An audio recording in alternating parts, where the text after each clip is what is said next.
नमस्ते, नमस्ते, नमस्कार। आइए फटाफट शुरुआत करते हैं। चलिए, नमस्ते। हाँ, मैं ठीक हूँ भाई, धन्यवाद। गुड आफ्टरनून, नमस्कार। आ जाइए सब लोग फटाफट, जल्दी से जॉइन करें, बहुत सारा पढ़ना है आज। नमस्कार, आ जाए मैदान में फटाफट।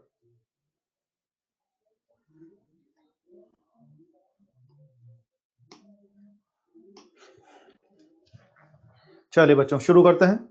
मैं आपको याद दिला दूं, आगे सब लोग जल्दी जल्दी आ जाइए फटाफट, जल्दी ज्वाइन करिए, जल्दी करें। आवाज आ रही है? ऑडियो वीडियो सब क्लियर?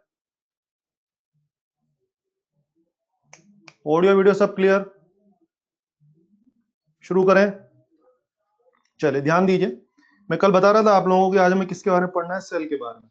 बच्चों आज पूरा लेक्चर सेल या बैटरी के बारे में जाएगा। मैंने आपको बताया था सेल क्या करता है, केमिकल एनर्जी को ये इलेक्ट्रिकल एनर्जी में कन्वर्ट करता है, एक बात। दूसरी बात, सेल दो टाइप के होते हैं, प्राइमरी और secondary. Use and throw cell को क्या बोलना पड़ेगा? यूज एंड थ्रो, प्राइमरी या सेकेंडरी? जल्दी बोलिए। Use and throw cell, primary या सेकेंडरी? जल्दी बोलिए। प्राइमरी। जिसको आप दोबारा रिचार्ज नहीं कर सकते हो क्या होगा? Use and throw primary. जिसको बार बार रिचार्ज कर सकते हो क्या हो जाएगा? Secondary cell. अपने मोबाइल का जो सेल है वो कौन सा है, बोलिए? प्राइमरी या सेकेंडरी? मोबाइल का सेल जो होता है, मोबाइल के अंदर जो बैटरी, कौन सा है? सेकेंडरी है, क्योंकि हम उसको बार बार रिचार्ज करके यूज कर सकते हैं। Very good. ध्यान दीजिए, किसी भी सेल के बारे में तीन पैरामीटर सबसे खास होते हैं। आज का पूरा लेक्चर सेल पे जाएगा, सुनते जाएं। किसी भी सेल के बारे में तीन पैरामीटर खास होते हैं। एक उसका इंटरनल रेजिस्टेंस, एक उसका ईएमएफ और एक उसका टर्मिनल वोल्टेज, जिसको हम बोलते हैं टीपीडी। आइए, क्या मतलब हो गया? एक पैरामीटर होता है बच्चे इंटरनल रेजिस्टेंस, अक्सर हम इसको क्या दिखाते हैं? स्मॉल आर से दिखाते हैं। ध्यान रखें, किसी भी दुनिया में कोई भी सेल ले लीजिए, स्मॉल आर, हर सेल के अंदर थोड़ा बहुत इंटरनल रेजिस्टेंस जरूर रहेगा। ये रेजिस्टेंस हम इंटेंशनली नहीं मिलाते हैं, बल्कि सेल के अंदर चार्ज को मूव करने में जो थोड़ी बहुत परेशानी, थोड़ा बहुत जो अपोजिशन आता है, तो सेल के अंदर भी चार्ज को थोड़ा सा अपोजिशन झेलना पड़ता है। उसको बोलते हैं सेल का इंटरनल रेजिस्टेंस, स्मॉल आर से शो करते हैं। प्रैक्टिकली दुनिया में आप कितना भी बढ़िया से बढ़िया, महंगा से महंगा सेल ले लीजिए, उसका स्मॉल आर नॉन जीरो होगा। अलग अलग सेलों का स्मॉल आर, अलग अलग सेलों का इंटरनल रेजिस्टेंस कम हो सकता है, ज्यादा हो सकता है, मगर जीरो पॉसिबल नहीं है। दुनिया के हर सेल में थोड़ा बहुत स्मॉल आर जरूर रहेगा। हाँ, अगर मैं बोल देता हूँ कि आइडियल सेल है, तो आइडियल सेल का नाम सुनते आपको क्या करना पड़ेगा? उसका इंटरनल रेजिस्टेंस कितना लेना है? जीरो लेना है। तो ध्यान रखें, हर सेल का small R non zero, ideal cell का स्मॉल आर कितना हो जाएगा? जीरो हो जाएगा। एक होता है बच्चों सेल का ईएमएफ, इलेक्ट्रोमोटिव फोर्स, ईएमएफ, जिसको मैं ई से दिखाया करूंगा। ईएमएफ क्या है? बेसिकली ये क्या है? It is potential difference between cell terminals cell terminals when current is zero। जी हाँ, उसको हम क्या बोल देंगे? ईएमएफ। और एक शब्द होगा टीपीडी। टीपीडी मतलब टर्मिनल पोटेंशियल डिफरेंस, और इसको मैं वी से दिखाऊंगा। तो ध्यान दीजिए, एक तो क्या चल रहा था? इंटरनल रेजिस्टेंस, दूसरा क्या है? ईएमएफ, और तीसरा क्या? टीपीडी, टर्मिनल पोटेंशियल डिफरेंस, और इसको मैं हमेशा किससे दिखाऊंगा? वी से दिखाऊंगा, वी। ठीक है, ये क्या होता है? It is PD, again it is PD between cell terminals, PD between cell terminals, लेकिन कब? When current is non zero. अब आइए ढंग से शुरुआत करते हैं, चीजों को समझते हैं कि क्या कहना चाह रहा हूं मैं, उस बात को पकड़े आप। यस, आइए बच्चे, इंटरनेशनल की समझ आपको आ गई है। इंटरनेशनल आप समझते हैं स्मॉल आर। यस, गौर करें, जो ईएमएफ है और जो टीपीडी है, दोनों क्या है? दोनों सेल के सिरों का पोटेंशियल डिफरेंस ही है, लेकिन अलग अलग स्टेटस में। अगर सेल के साथ करंट जीरो है, करंट नहीं है, तो क्या बनेगा? ईएमएफ। और अगर सेल के साथ करंट नॉन जीरो है, तो क्या मिलेगा अपने को?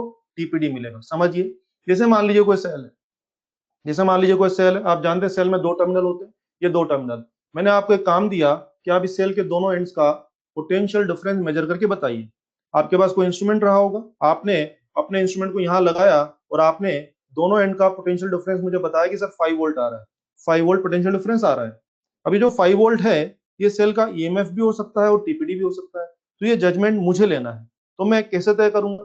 मैं आपसे पूछूंगा कि जब आप 5 वोल्ट मेजर कर रहे थे, उस टाइम यहाँ पर करंट था कि नहीं था? करंट वाज जीरो और करंट वाज नॉन जीरो, मैं पूछूंगा आपसे।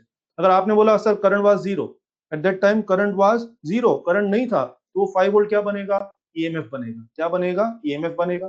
अगर आपने कहा नहीं सर उस टाइम करंट था, करंट वाज देयर, वो करंट की वैल्यू क्या थी उसमें मेरे को इंटरेस्ट नहीं है, some current was there, current was non zero, तो वो 5 वोल्ट क्या बन जाएगा, टीपीडी बन जाएगा। क्लियर है? तो आप फिर समझ लीजिए कि सेल के एंड्स का जो पोटेंशियल डिफरेंस है वही ईएमएफ बनता है और वही टीपीडी बनता है डिपेंडिंग ऑन कंडीशन। करंट नहीं है तो क्या पकड़ में आएगा, करंट नहीं है तो क्या पकड़ में आएगा, ईएमएफ। और करंट है तो क्या पकड़ में आता है, टीपीडी पकड़ में आता है। Is it clear? Is it clear? Very good. तो ध्यान दीजिए, अक्सर हमें क्या होता है, सेल का ईएमएफ दे दिया जाता है और अक्सर हमसे सेल का टीपीडी कैलकुलेट करने के लिए कहा जाता है। एक बात ध्यान रखें, सेल के साथ जो मेंशन किया जाता है, जो प्रिंटेड होता है, वो अनडाउटली उसका ईएमएफ होता है। फॉर एग्जांपल आप देखते हो ना, मान लो मैं सेल बनाता हूं, मैंने लिख दिया 10 वोल्ट, अगर मैंने सेल के सिंबल के साथ 10 वोल्ट मेंशन किया हुआ है तो अनडाउटली क्या है, सेल का ईएमएफ है। ये क्या है, सेल का ईएमएफ है। आप पूछ नहीं सकते हैं कि सर ये ईएमएफ है कि टीपीडी है, क्योंकि जो मेंशन किया जाता है, जो दिखाया जाता है, जो प्रिंट करके देते हैं, वो हमेशा ईएमएफ रहेगा। इसका मतलब क्या हो गया बच्चे, अक्सर हमें क्वेश्चन में ईएमएफ दे दिया जाएगा और अक्सर हमसे टीपीडी कैलकुलेट करने के लिए कहा जाएगा। ईएमएफ दे देंगे और टीपीडी कैलकुलेट करने के लिए बोला जाएगा। तो ध्यान दीजिए, टीपीडी कैलकुलेट करने के बारे में मेरे पास दो फॉर्मूलाज हैं। दो फॉर्मूला क्या है, बड़े सिंपल फॉर्मूला है, V is equal to E minus I R या V equals to E plus I R. जब भी मुझे कहा जाएगा कि हाँ भाई जरा इस सेल का टीपीडी कैलकुलेट करिए, तो मैंने इक्वेशन यूज करना है ई माइनस आई आर या ई प्लस आई आर। ओके, अब कौन सी का इक्वेशन यूज करनी है, ध्यान दीजिए, मैं अपने सेल का स्टेटस देखूंगा, मेरे सेल का स्टेटस क्या है। ये देखिए, मेरे सेल से करंट बाहर निकल रही है तो सेल क्या हो रहा है, डिस्चार्ज हो रहा है। सेल क्या हो रहा है, डिस्चार्ज हो रहा है। और अगर सेल डिस्चार्ज हो रहा है तो मैं इक्वेशन यूज करूंगा ई माइनस आई आर। अगर मैंने देखा कि मेरे सेल के प्लस में करंट एंटर कर रही है, प्लस में करंट एंटर कर रही है, यार ये सेल तो चार्ज हो रहा है, और अगर ये सेल चार्ज हो रहा है और अगर इसका टीपीडी निकालने का काम दिया जाएगा तो मैं यूज करूंगा ई प्लस आई आर। बात समझ में आ गई होगी सबको? फाइनल करते हैं। यस, अक्सर हमें ईएमएफ दे दिया जाएगा और अक्सर हमसे टीपीडी कैलकुलेट करने का काम दिया जाएगा, सवाल दिया जाएगा। दो ही इक्वेशन है, ई माइनस आई आर या ई प्लस आई आर। हम आपको नहीं बताएंगे कौन सी इक्वेशन यूज करनी है, आपको अपने क्वेश्चन में सेल का स्टेटस देखना पड़ेगा कि सेल इज बीइंग चार्ज और डिस्चार्ज। अगर सेल डिस्चार्ज हो रहा है तो आप ई माइनस आई आर ऑपरेट करें, और अगर सेल चार्ज हो रहा है तो आप ई प्लस आई आर ऑपरेट करेंगे। क्लियर है? क्लियर है सब लोगों को? अगर आपने समझ लिया तो अब आइए इस पे क्वेश्चन शुरू करते हैं। ये देखिए, जेई के क्वेश्चन से शुरू कर रहा हूँ। Very good.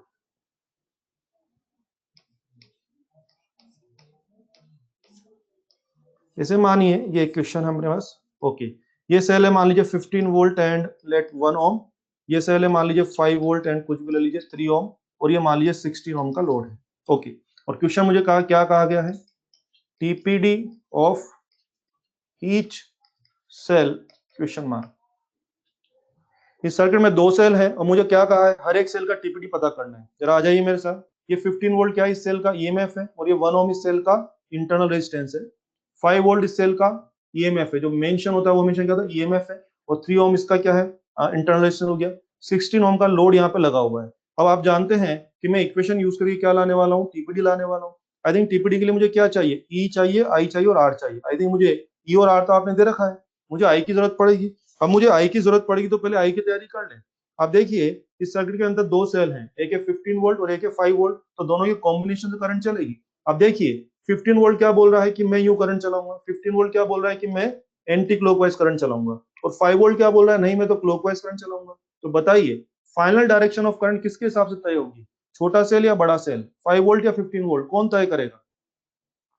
15 volt. Very good. Obviously छोटा सेल की बात नहीं मानी जाएगी, बड़ा सेल। तो बड़ा सेल यानी कि मैं समझ गया इस सर्किट में 15 वोल्ट करंट चल रही है, कैसे, एंटी क्लॉकवाइज। बिल्कुल सही बात है। अब हम लोग काम शुरू करें। अच्छा, मैं करंट की वैल्यू निकाल लूं जरा, करंट करंट कितनी हो रही होगी इसमें, जरा आना, आई। आई बराबर क्या, दोनों सेल 15 माइनस 5, आप देख रहे हैं 15 और 5 अपोजिंग मोड में है, तो मैंने 15 माइनस 5 लिखा, इफेक्टिव ईएमएफ। अगर दोनों एक ही डायरेक्शन में करंट चलाते होते तो मैं क्या लिखता, 15 प्लस 5, साथ में अभी 15 minus 5। Total resistance of loop ले लीजिए, ये हो रहा है, तो आप देख रहे हैं ये आ रहा है 0.5 एम्पियर। यानी मुझे पता लग गया कि मेरे सर्किट में 0.5 एम्पियर करंट फ्लो हो रही है। वेरी गुड मंदाकिनी, सौरवी, रुचि, वेरी गुड शिवम, बिल्कुल सही चल रहे हैं, वेरी गुड। मेरे सर्किट में 0.5 एम्पियर करंट फ्लो हो रही है, तो मुझे करंट की वैल्यू भी पता लगी और मुझे करंट की डायरेक्शन भी पता लगी। अब आ जाओ एक एक को पकड़ते हैं। चलो 15 वोल्ट को पकड़ते हैं। 15 वोल्ट का टीपीडी बनाने जा रहे हैं। 15 वोल्ट पे आप नोटिस करिए, इसके प्लस से करंट निकल रही है, निकल रही है, तो 15 वोल्ट क्या हो रहा है, चार्ज या डिस्चार्ज, डिस्चार्ज, तो we have to use E minus I R. चलो काम शुरू करें।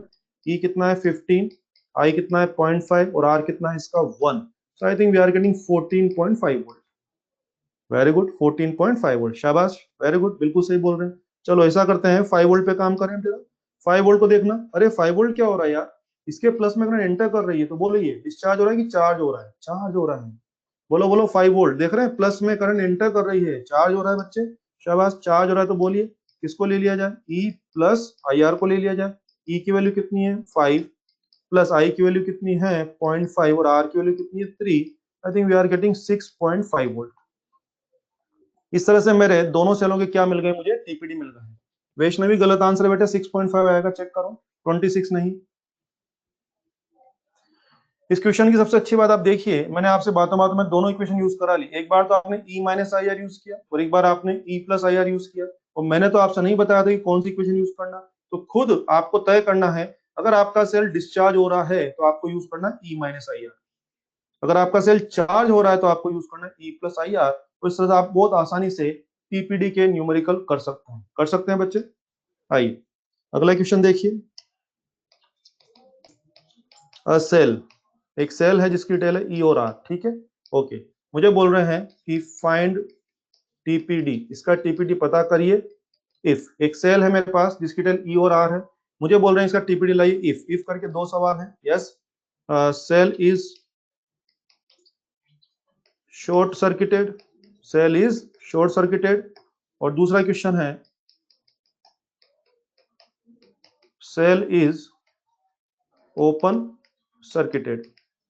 भाषा सुने वापस से, यस, ध्यान दें। पहला क्वेश्चन क्या है, सेल इज शॉर्ट सर्किटेड, और दूसरा क्वेश्चन क्या है, सेल इज ओपन सर्किटेड। आओ काम शुरू करते हैं। यस, पहले क्वेश्चन पे, ये रहा आपका सेल बच्चों, ये रहा आपका सेल। क्या बोल रहे हो आप, सेल को शॉर्ट सर्किट करोगे? क्या मैंने आपको शॉर्ट सर्किट का मीनिंग सिखाया था एक बार? यस, सेल को शॉर्ट सर्किट करने का मतलब क्या है, कितना लोड लगा रहे हो उसके ऊपर, load will be zero, you know, short circuit बोले तो जीरो हो गया। चलो काम शुरू करें। ऑब्वियसली क्लोज लूप है तो करंट चल गई होगी, कितनी करंट चल रही है, ई अपॉन लूप का रेजिस्टेंस आर प्लस जीरो, यानी करंट चल रही है बच्चे ई बाय आर। कितनी करंट चल रही है, ई बाय आर, बिल्कुल सही है, ई बाय आर करंट चल रही है, अच्छी बात है। तो ई बाय आर करंट हो गई। अब मुझे बताइए ये सेल क्या हो रहा है, चार्ज हो रहा है कि डिस्चार्ज? डिस्चार्ज, और डिस्चार्ज रहा तो आप कौन सी इक्वेशन ले रहे हैं, ई माइनस आई आर। चलो प्रोसेस करें, E minus, this is E by R, और ये आर की जगह आर। अच्छे से चेक कर लीजिए, यू आर गेटिंग वी बराबर जीरो। यस, टीपीडी कितना आ रहा है, जीरो आ रहा है। वेरी गुड, सब बच्चों का जीरो आ रहा है, बहुत ही अच्छा काम कर रहे हैं, स्मार्ट होगा तुम लोग, है ना, बहुत अच्छा, वेरी गुड। चलो उधर आ जाओ। इस बार ये रहा आपका सेल, वही सेल ई और आर का, और इस बार क्या कर रहे हो उसको, ओपन सर्किट। और ओपन सर्किट का मतलब मैंने बताया था ना एक बार, इनफाइनाइट। यस, तो आप देख रहे हैं मैंने सेल को क्या कर दिया, ओपन सर्किट कर दिया। अब आप सब जान रहे हैं यहाँ पे करंट चलेगी या नहीं चलेगी। ऑब्वियसली करंट तो क्लोज लूप में चलती है, आपका तो लूप क्लोज नहीं, तो आई थिंक यहाँ पे करंट बिल्कुल भी नहीं चलेगी, करंट जीरो। करंट जीरो, तो टीपीडी के लिए आ जाओ, E plus minus I are. आप देख रहे हैं मेरी चालाकी, मैंने क्या किया, मैंने ई के साथ क्या ले लिया, प्लस आई आर भी ले लिया और माइनस आई आर भी ले लिया। क्यों ले लिया, क्योंकि आई तो जीरो है तो ये टर्म तो बेकार हो जाएगी ना। अगर आई जीरो है तो प्लस आई आर भी क्या कर लेगा और माइनस आई आर भी क्या कर लेगा, तो आप समझ लीजिए मेरा आंसर क्या आ रहा है, वी बराबर ई, वी बराबर ई आंसर आ जाएगा। Very good Sheja, very good Vaishnavi, आ रहा है बच्चों का आंसर, देखो कितना आसानी से आंसर आ गया। तो जनरली बुक्स में जहां पे भी आप ये सवाल पाएंगे, ये क्वेश्चन अक्सर स्टेटमेंट के फॉर्म में रहेंगे, ठीक है। क्या बोलेगा, a cell is short circuited, now its TPD is equal to EMF less than EMF equal to zero वगैरह। सेल को तो इसको रटना मत, रटने की जरूरत नहीं है। शॉर्ट सर्किट किया तो कितना आंसर हो रहा है, टीपीडी जीरो है, और ओपन किया तो क्या आंसर हो रहा है, टीपीडी ईएमएफ के ठीक बराबर हो रहा है। क्लियर है सब लोगों को, ये हो जाएगा। चलिए आंसर आ गया है। आप देखिए कुछ विशेष बात हुई है आज, अभी आपने क्या पढ़ना शुरू किया, सेल का टीपीडी के बारे में पढ़ना शुरू किया। सेल का टीपीडी यहाँ नोटिस करिए, यहाँ सेल का टीपीडी क्या है, ईएमएफ के बराबर आ गया। यहाँ सेल का टीपीडी कितना आया, जीरो आया है। पीछे चलिए, सॉरी,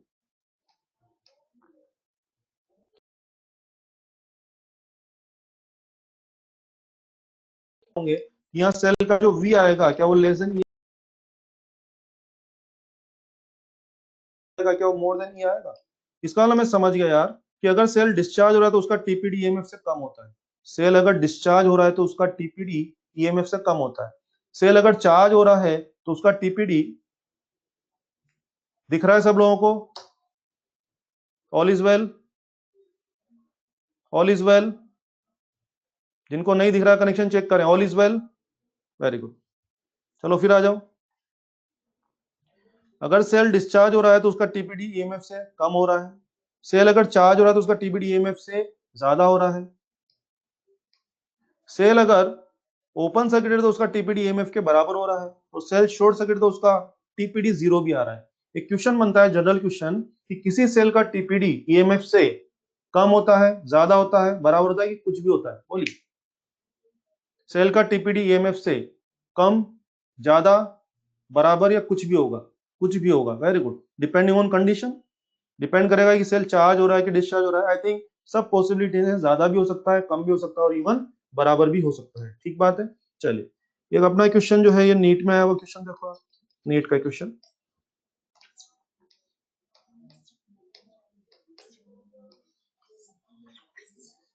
ये रेजिस्टेंस आर है, ओके, यहाँ पर उन्होंने एक वोल्ट मीटर टांग दिया, ये वोल्ट मीटर, ठीक है, ये सेल ई और ये सेल भी ई है, ये R1 और ये R2, ठीक है। क्वेश्चन में कहा गया if volt meter reading is 0 then capital R की वैल्यू पता करनी है।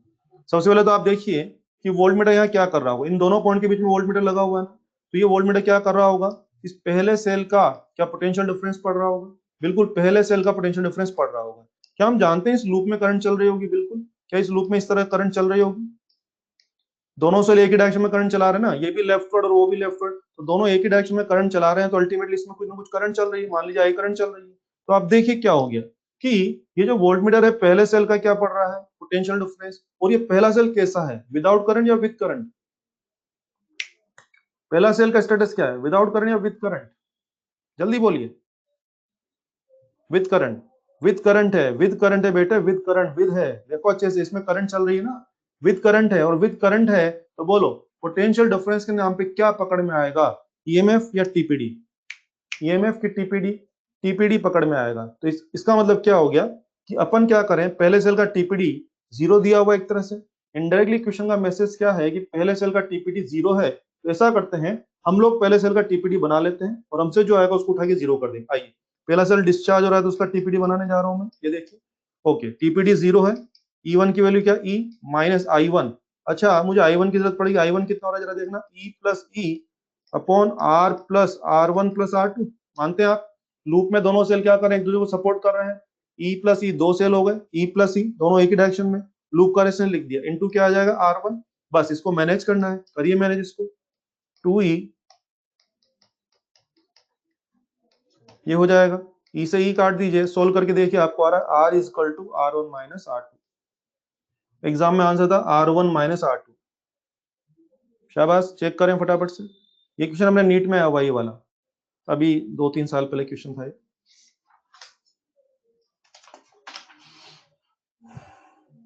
डन, समझ में आ गया सबको,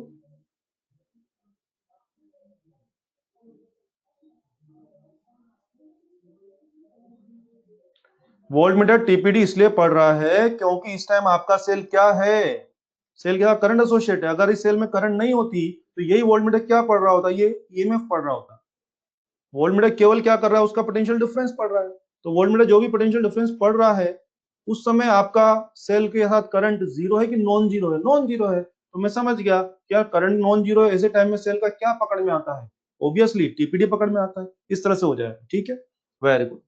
तो बच्चों ये आपने समझ लिया, अब बात को आगे बढ़ाते हैं, ध्यान दें, मैं फिर से रिपीट करूंगा, ध्यान दें, बात कहां से शुरू हुई थी, सेल के बारे में 3 पैरामीटर, उसका इंटरनल रेजिस्टेंस, ईएमएफ और टीपीडी, ईएमएफ अक्सर हमें दे दिया जाएगा और अक्सर टीपीडी पूछा जाएगा, दो ही इक्वेशन है, ई माइनस आई आर या ई plus I are, proper equation manage करेंगे और आंसर आ जाएगा। और सबसे सुंदर बात, ईएमएफ और टीपीडी में कोई भी कम और कोई भी ज्यादा हो सकता है, इवन दोनों बराबर भी हो सकते हैं, डिपेंड करेगा कि सेल चार्ज हो रहा है कि डिस्चार्ज हो रहा है कि ओपन सर्किट है कि शॉर्ट सर्किट है, स्टेटस के ऊपर डिपेंड करेगा, इस तरह से आप क्वेश्चन कर सकते हैं। चलिए सेल के बारे में एक जनरल बात करते हैं, सेल के 3 पैरामीटर मैंने पढ़ा दिए, एक सिंपल सेल सर्किट से आपको पढ़ाता हूं, आइए, सेल सर्किट, सेल के बारे में और क्या क्या बातें पूछी जा सकती हैं, क्या क्या मुझे आना चाहिए, जरा एक जनरलाइज बात करते हैं, फिर खूब सारे क्वेश्चन करेंगे। बच्चों ये कोई सेल है जिसका डिटेल है ई और आर, मैंने इसके ऊपर कोई लोड रेजिस्टेंस लगा दिया, ये लोड रेजिस्टेंस, ये हो गया लोड रेजिस्टेंस आर, मैंने यहाँ पे लगा दिया लोड रेजिस्टेंस आर, ओके, जरा सोचिए जो स्मॉल आर है वो तो सेल का अपना इंटरनल रेजिस्टेंस है, तो सेल के अलावा सर्किट का जो भी रेजिस्टेंस था उसको हम क्या बोलते हैं, लोड रेजिस्टेंस। तो फिर शब्द सुने, इस सर्किट में लोड रेजिस्टेंस कौन है, कैपिटल आर। इस सर्किट का इंटरनल रेजिस्टेंस कौन है, स्मॉल आर। और इस सर्किट का रेजिस्टेंस कौन है, सर्किट का रेजिस्टेंस कौन है, आर या R plus R, R plus R दोनों मिला के। फिर सुन लीजिए, मैंने कहा इस सर्किट का load resistance capital R, load resistance capital R, internal resistance small R, इस सर्किट का resistance R plus R. Cell के अलावा जो कुछ होता है वो क्या होता है, लोड रेजिस्टेंस होता है। अब आइए क्या क्या बातें पूछी जा सकती है और कैसे मैनेज करनी है, उस पर शुरुआत करते हैं। फर्स्ट ऑफ ऑल सबसे पहली बात हमसे पूछ सकते हैं, क्लोज लूप में तो करंट चल रही होगी ना, तो मुझसे पूछ सकते हैं सर्किट करंट बताइए। तो हमें सर्किट करंट लिखना आना चाहिए। सर्किट करंट का बेसिक फॉर्मूला हो गया total voltage upon total resistance, simple. ये क्या हो गया, लूप का रेजिस्टेंस, सॉरी लूप में चलने वाला करंट, बेसिक बात है। दूसरी बात, शायद आप समझ गए होंगे कि मेरा अगर आर वेरी करूंगा, अगर मैं अपने लोड को, अगर मैं लोड रेजिस्टेंस को कम ज्यादा करूंगा तो बोलिए करंट वही रहेगा कि चेंज होगा, चेंज होगा। तो बाय वेराइंग लोड मैं लोड रेजिस्टेंस को कम ज्यादा करके क्या कर सकता हूँ, करंट को कम या ज्यादा कर सकता हूँ, एडजस्ट कर सकता हूँ। ध्यान दें, स्मॉल आर को हम कम ज्यादा नहीं कर पाएंगे, सेल का जो इंटरनल रेजिस्टेंस है वो तो सेल के साथ ही है, उसको हम कम या ज्यादा नहीं कर पाएंगे। अगर हमें वेरी करना है तो हम केवल किसको वेरी कर सकते हैं, अपने लोड रेजिस्टेंस को हम वेरी करेंगे। और लोड रेजिस्टेंस को वेरी करेंगे तो आप समझ गए हैं, कैपिटल आर वेरिएबल होगा तो ऑब्वियसली करंट भी वेरी हो जाएगा, ठीक बात है। अगर मुझे कहा जाए टीपीडी बताइए, बोलिए इस सेल का टीपीडी कैसे निकाला जाएगा, बताएं मुझे। टीपीडी के लिए कौन सी इक्वेशन आएगी, V बराबर E माइनस आई आर, सही बात है ना, डिस्चार्ज हो रहा है। मुझे कहा जाएगा कभी कभी सेल का स्मॉल आर लाइए, स्मॉल आर मतलब इसका इंटरनल रेजिस्टेंस लाइए, तो उसके लिए हम क्या करें, आओ V बराबर E माइनस आई आर, अभी हम पढ़ ही रहे थे। यहाँ से क्या हो गया, E माइनस आई, आई को मैं क्या लिख रहा हूँ, E upon R plus R into R. अगर मैं इसको पूरा मैनेज करता हूँ तो बच्चों यहाँ से आर का एक सुंदर सा फॉर्मूला मिलता है, E minus V upon V into load resistance. तो आज का इस फॉर्मूला को आप याद करेंगे। अभी हम सब पे क्वेश्चन करने वाले हैं, चिंता नहीं करना है, हर एक बात पे क्वेश्चन होने वाला है, ठीक है। तो क्या रहा, मुझसे कभी कभी पूछेंगे कि सेल का ईएमएफ इतना है, ये देखिए मुझे बोला जाएगा सेल का ईएमएफ इतना है, सेल का टीपीडी इतना है और लोड रेजिस्टेंस इतना है, बोलेंगे सेल का इंटरनल रेजिस्टेंस कैलकुलेट करिए। तो सीधा फॉर्मूला याद होना चाहिए, E minus V upon V into load resistance. यहाँ से हम क्या करने वाले हैं, इंटरनल रेजिस्टेंस मेजर करने वाले हैं। और आइए फोर्थ, मुझे कहा जाएगा power at load, power at load आ जाएगा समझ, पी लोड, लोड पर पावर कंजम्पशन कितना, पावर कंजम्पशन क्या होता है, आई स्क्वायर इंटू रेजिस्टेंस। और रेजिस्टेंस में केवल कौन सा रेजिस्टेंस ले रहा हूं मैं, लोड रेजिस्टेंस, क्योंकि मुझे सर्किट में पावर कंजम्पशन नहीं पूछा है। एक तो शब्द होता है सर्किट में पावर कंजम्पशन, तो उसमें मुझे पूरे सर्किट का रेजिस्टेंस लेना पड़ता है, यानी कितना लेना पड़ता है, आर प्लस आर। इन क्या लैंग्वेज मैंने लिखी है, P load, power at load. तो पावर एट लोड में केवल लोड पे पावर कंजम्पशन की बात कर रहा हूं, उसमें कौन सा रेजिस्टेंस इन्वॉल्व होगा, पूरा या केवल लोड रेजिस्टेंस, पूरा या केवल load resistance, very good, load resistance तो लिख दिए। तो बच्चों क्या मैं इसको ऐसा लिख दूं आपके लिए, पी लोड बराबर आई का एक्सपेरिमेंट डालता हूं तो E upon R plus R का होल स्क्वायर इंटू आर, बोलो लिख सकता हूं मैं ऐसा, यस। ये क्या हो गया, वेरी गुड बच्चे, वेरी गुड योगेश। ये क्या आ गया हमारे पास, लोड का, लोड पर पावर का एक्सप्रेशन आ जाएगा, सिंपल सी बात, ये भी हम कर सकते हैं। और आइए fifth, for maximum P load, ध्यान दें, फॉर मैक्सिमम पी लोड, क्या बोल रहा हूं कि लोड पी लोड मैक्सिमम हो जाए, यानी कि पावर एट लोड क्या हो जाए, मैक्सिमम हो जाए।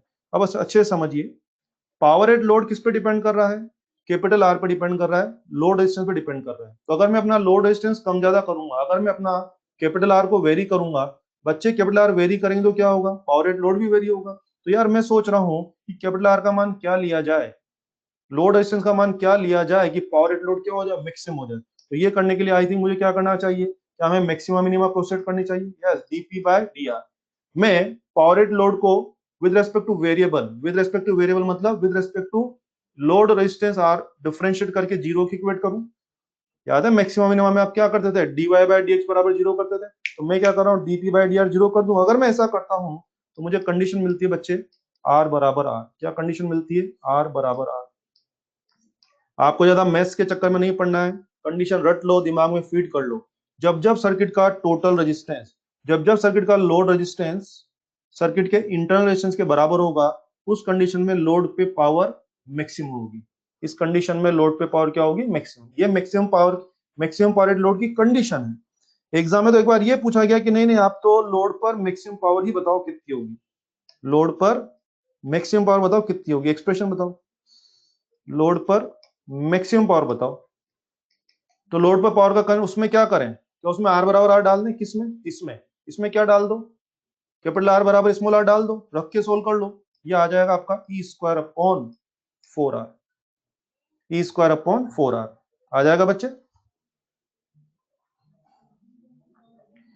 चलिए अब फटाफट से ब्रीफिंग करता हूं, चीजों को खूब अच्छे से समझिए, अभी दुनिया भर के क्वेश्चन शुरू होने वाले हैं, सही से आंसर आना चाहिए।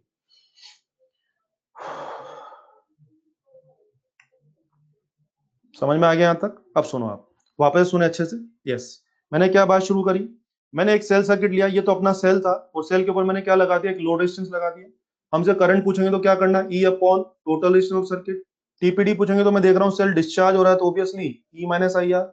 सेल का इंटरनल रेजिस्टेंस निकालने का फॉर्मूला याद हो गया सब लोगों को, EMF minus TPD upon TPD into load resistance, cell का इंटरनल रेजिस्टेंस हो जाएगा। अगर मैंने कहा लोड पर पावर कंजम्पशन निकालिए, तो आई स्क्वायर इंटू लोड रेजिस्टेंस कर दीजिए, आंसर आ जाएगा। और मैक्सिमम पावर एट लोड की कंडीशन क्या है, आर बराबर आर। आर बराबर आर होगा तो आपके यहाँ क्या होगा, लोड पर मैक्सिमम पावर कंजम्पशन होगा। और मैक्सिमम पावर की वैल्यू कितनी आ रही है, E square by 4r। Notice करें ये जो क्वेश्चन है, ये जेई में आया हुआ क्वेश्चन है, ध्यान दें। जेई में आया हुआ क्वेश्चन है, सीधा सीधा पूछा था मैक्सिमम पावर एट लोड का एक्सप्रेशन क्या है। ऑप्शन देता है E square by R, E square by 2r, E square by 4r, E square by 8r। और answer is E square by 4r। ठीक है, वेरी गुड। अब ध्यान दीजिए, एक बात और भी है, जेई में एक बार जो ना पावर और लोड का ग्राफ पूछा गया, ध्यान दीजिए please. Yes, power at load का ग्राफ पूछा गया, ध्यान दें। क्या पूछा गया मुझे, P load versus load resistance का ग्राफ पूछा गया। ध्यान दीजिए, इसका ग्राफ कैसा बनता है वो ध्यान दें आप। यहाँ ले रहे हैं पी लोड और यहाँ पर ले रहे हैं आर। आप देख रहे हैं लोड, आप देख रहे हैं कि हम लोड रेजिस्टेंस को वेरी करेंगे तो ऑब्वियसली पावर वेरी होगी, और वेरी होगी तो जो पावर का जो ग्राफ आता है बच्चे, वो कुछ इस तरह का, ये तो ये ग्राफ आता है। इस ग्राफ को समझे हम, ये क्या हो गया, आर बराबर आर, तो यहाँ पर क्या है, पावर या पी मैक्स है, यहाँ पर दिस इज पी मैक्स, यहाँ पर क्या हो जाएगा, पी मैक्स हो जाएगा। बात समझ में आ गई सब लोगों को? आर बराबर आर पर पी मैक्स है, और आर बराबर आर के इधर या इधर जाएंगे तो पावर मैक्सिमम है कि कम है, कम है। ये जो ग्राफ है ये सीधा सीधा जेई में आया हुआ क्वेश्चन है, ध्यान दें। जेई में आया तो कोई दिन अपने यहाँ भी टपकेगा क्वेश्चन, संभाल लोगे आप लोग? जेई के क्वेश्चन अपने यहाँ भी टपक जाते हैं, संभाल लोगे आप लोग? तो ये था पावर एट लोड और लोड रेजिस्टेंस में ग्राफ। ठीक, चलिए अब क्योंकि आप लोगों ने सब समझ लिया है तो चलो इनके बारे में क्वेश्चन शुरू करते हैं। ध्यान दीजिए, अब तो आप सेल के बारे में सारी जानकारी रखते हैं, टीपीडी निकालना, इंटरनल रेजिस्टेंस निकालना, पावर शावर सब आपको आता है, सब आता है। तो खेल शुरू, नीट के क्वेश्चन से शुरू करते हैं। ये देखो नीट में 18 में एक क्वेश्चन था, अ सेल, अ सेल ई और आर उसका डिटेल है। क्या बोला मुझसे, if load resistance was 1 ohm then current was 1 ampere.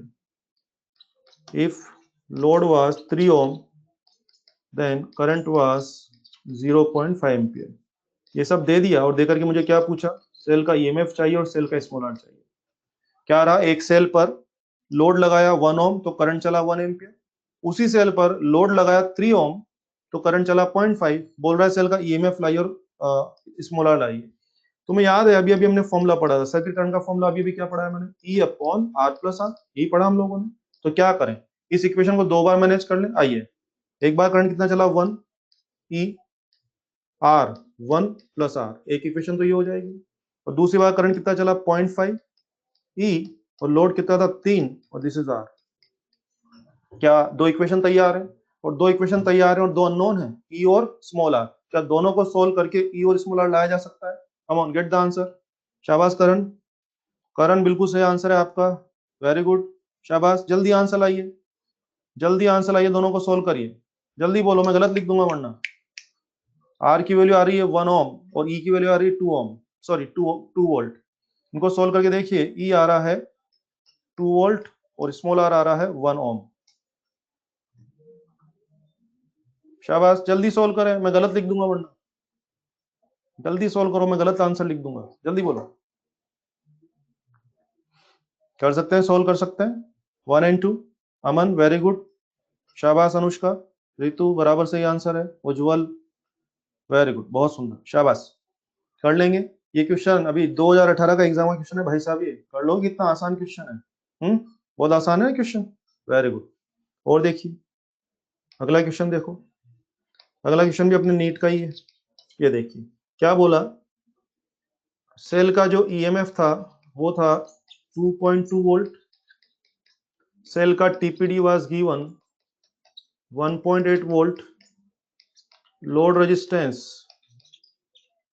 Was 5 ओम। और ये सब देके मेरे को क्या बोला कि सेल का इंटरनल रेजिस्टेंस लाइए। क्या आंसर लाया जा सकता है? क्या अभी अभी मैंने पढ़ा है सेल का इंटरनल रेजिस्टेंस कैसे लाते हैं? फॉर्मूला लगाइए, आंसर लाइए जल्दी से, जल्दी आंसर लाएं, मैं गलत लिख दूंगा। जल्दी बोलो, जल्दी बोलिए कितना आंसर आ रहा है। गलत है जयाशीष, आंसर गलत है तेरा। 10/9 एग्जाम में 10/9 आंसर था। 10/9, शाबाश तनुश्री, वैल्यू डाल सकते हो भाई, इससे आसान क्या होगा यार दुनिया में, ये सोल्व कर सकते हो ना। एग्जाम में आंसर था 10/9 ओम, 10/9 एग्जाम में आंसर 10/9 था। आ रहा है सबका? जल्दी सोल्व करें, जल्दी सोल्व करें, मैं गलत लिख दूंगा वरना। जल्दी बताएं, 0.9 आंसर आ रहा है, किसी का गलत है।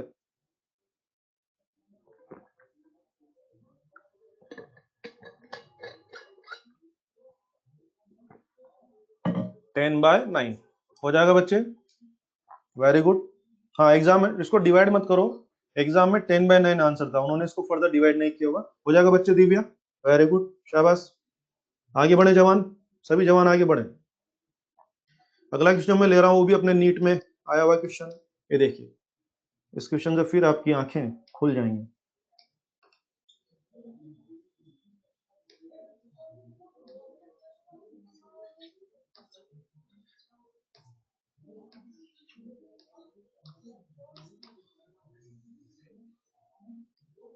This was 10 volt and 4 ohm, and बच्चे this was R, this was R, this was R, this was R, this was R, and this was 4R, and this was let 5R। ठीक है, ये सब हमें दिया, एक सर्किट हमें दिया एग्जाम के अंदर, ये अपने एग्जाम का क्वेश्चन है। मुझसे बोला कि find small r for maximum power at load, load पर मैक्सिमम पावर हो उसके लिए कैपिटल आर की वैल्यू लाइए। अब कैपिटल आर की वैल्यू लाने के लिए आप समझिए क्या करना पड़ेगा। इस पूरे सर्किट में इंटरनल रेजिस्टेंस कितना है? 4 ओम। पूरे सर्किट में इंटरनल रेजिस्टेंस कितना है? 4 ओम। और सेल के अलावा जो कुछ होता है वो क्या होता है? Load resistance. यानी पूरा सर्किट का जो रेजिस्टेंस आएगा वो क्या हो जाएगा? Load resistance. और क्या हमें मैक्सिमम पावर की कंडीशन पता है? क्या कंडीशन थी? Load resistance, that complete load resistance should be equal to internal resistance, ये कंडीशन होनी चाहिए। अब ऐसा करते हैं, हम इसका रेजिस्टेंस निकाल लेते हैं। इस सर्किट को आप पहचानिए, सर्किट क्या हो रहा है। यस, अच्छे से देखिए, इस आर और आर को अलग अलग मत देखो, इसको क्या मिला के 2R देख लें। इस तरह से इस आर और आर को भी अलग अलग मत देखो, इसको मिला के 2R देख लें। जरा देखना क्या हो गया। यस, ऊपर देखिए व्हीट स्टोन ब्रिज हो रहा है, very good Isha, very good. ये देखो ये आर और अगली ब्रांच 2R, तो ऊपर का रेशो कितना हो गया? आर और 2R का रेशो 1/2, और नीचे 2R और 4R का रेशो क्या हो गया? 1/2। तो आप समझिए कि ये बैलेंस ब्रिज है, तो ये 5R रहेगा कि उड़ा दिया? उड़ा दिया। पहचान लिया आपने, बैलेंस्ड बच्चे, बैलेंस स्टोन ब्रिज था। और बैलेंस स्टोन ब्रिज है तो जरा इसका आर इक्विवेलेंट ले आऊं मैं। इसका आर इक्विवेलेंट ऊपर कितना होगा? 3R, ऊपर कितना है? 3R, और नीचे कितना है? 6R। 3R parallel 6R, that is making 2R। मेरे हिसाब से इसका इंटरनल रेजिस्टेंस सॉरी इसका लोड रेजिस्टेंस आ रहा है 2R। अंजलि, ये 4/9 कहां से आ गया? कुछ भी। सबसे पहले तो लोड रेजिस्टेंस निकालिए, कितना आ रहा है? अंजलि गलत आंसर मत दीजिए। क्या लोड रेजिस्टेंस 2R आ रहा है सब लोगों का? यस। अब आ जाओ, कंडीशन क्या थी? कंडीशन, शर्त क्या थी? Condition, condition for P max. Yes, क्या करें? R equivalent should be equal to small R, यानी कि 2R should be equal to 4, यानी कि आर की वैल्यू कितनी हो जाएगी? 2 हो जाएगी। एग्जाम में आंसर कैपिटल आर की वैल्यू कितनी होनी चाहिए? 2 ओम होनी चाहिए। क्लियर? 2 ओम, वेरी गुड। इस सवाल की सबसे सुंदर बात देखिए आप, क्या हो गया?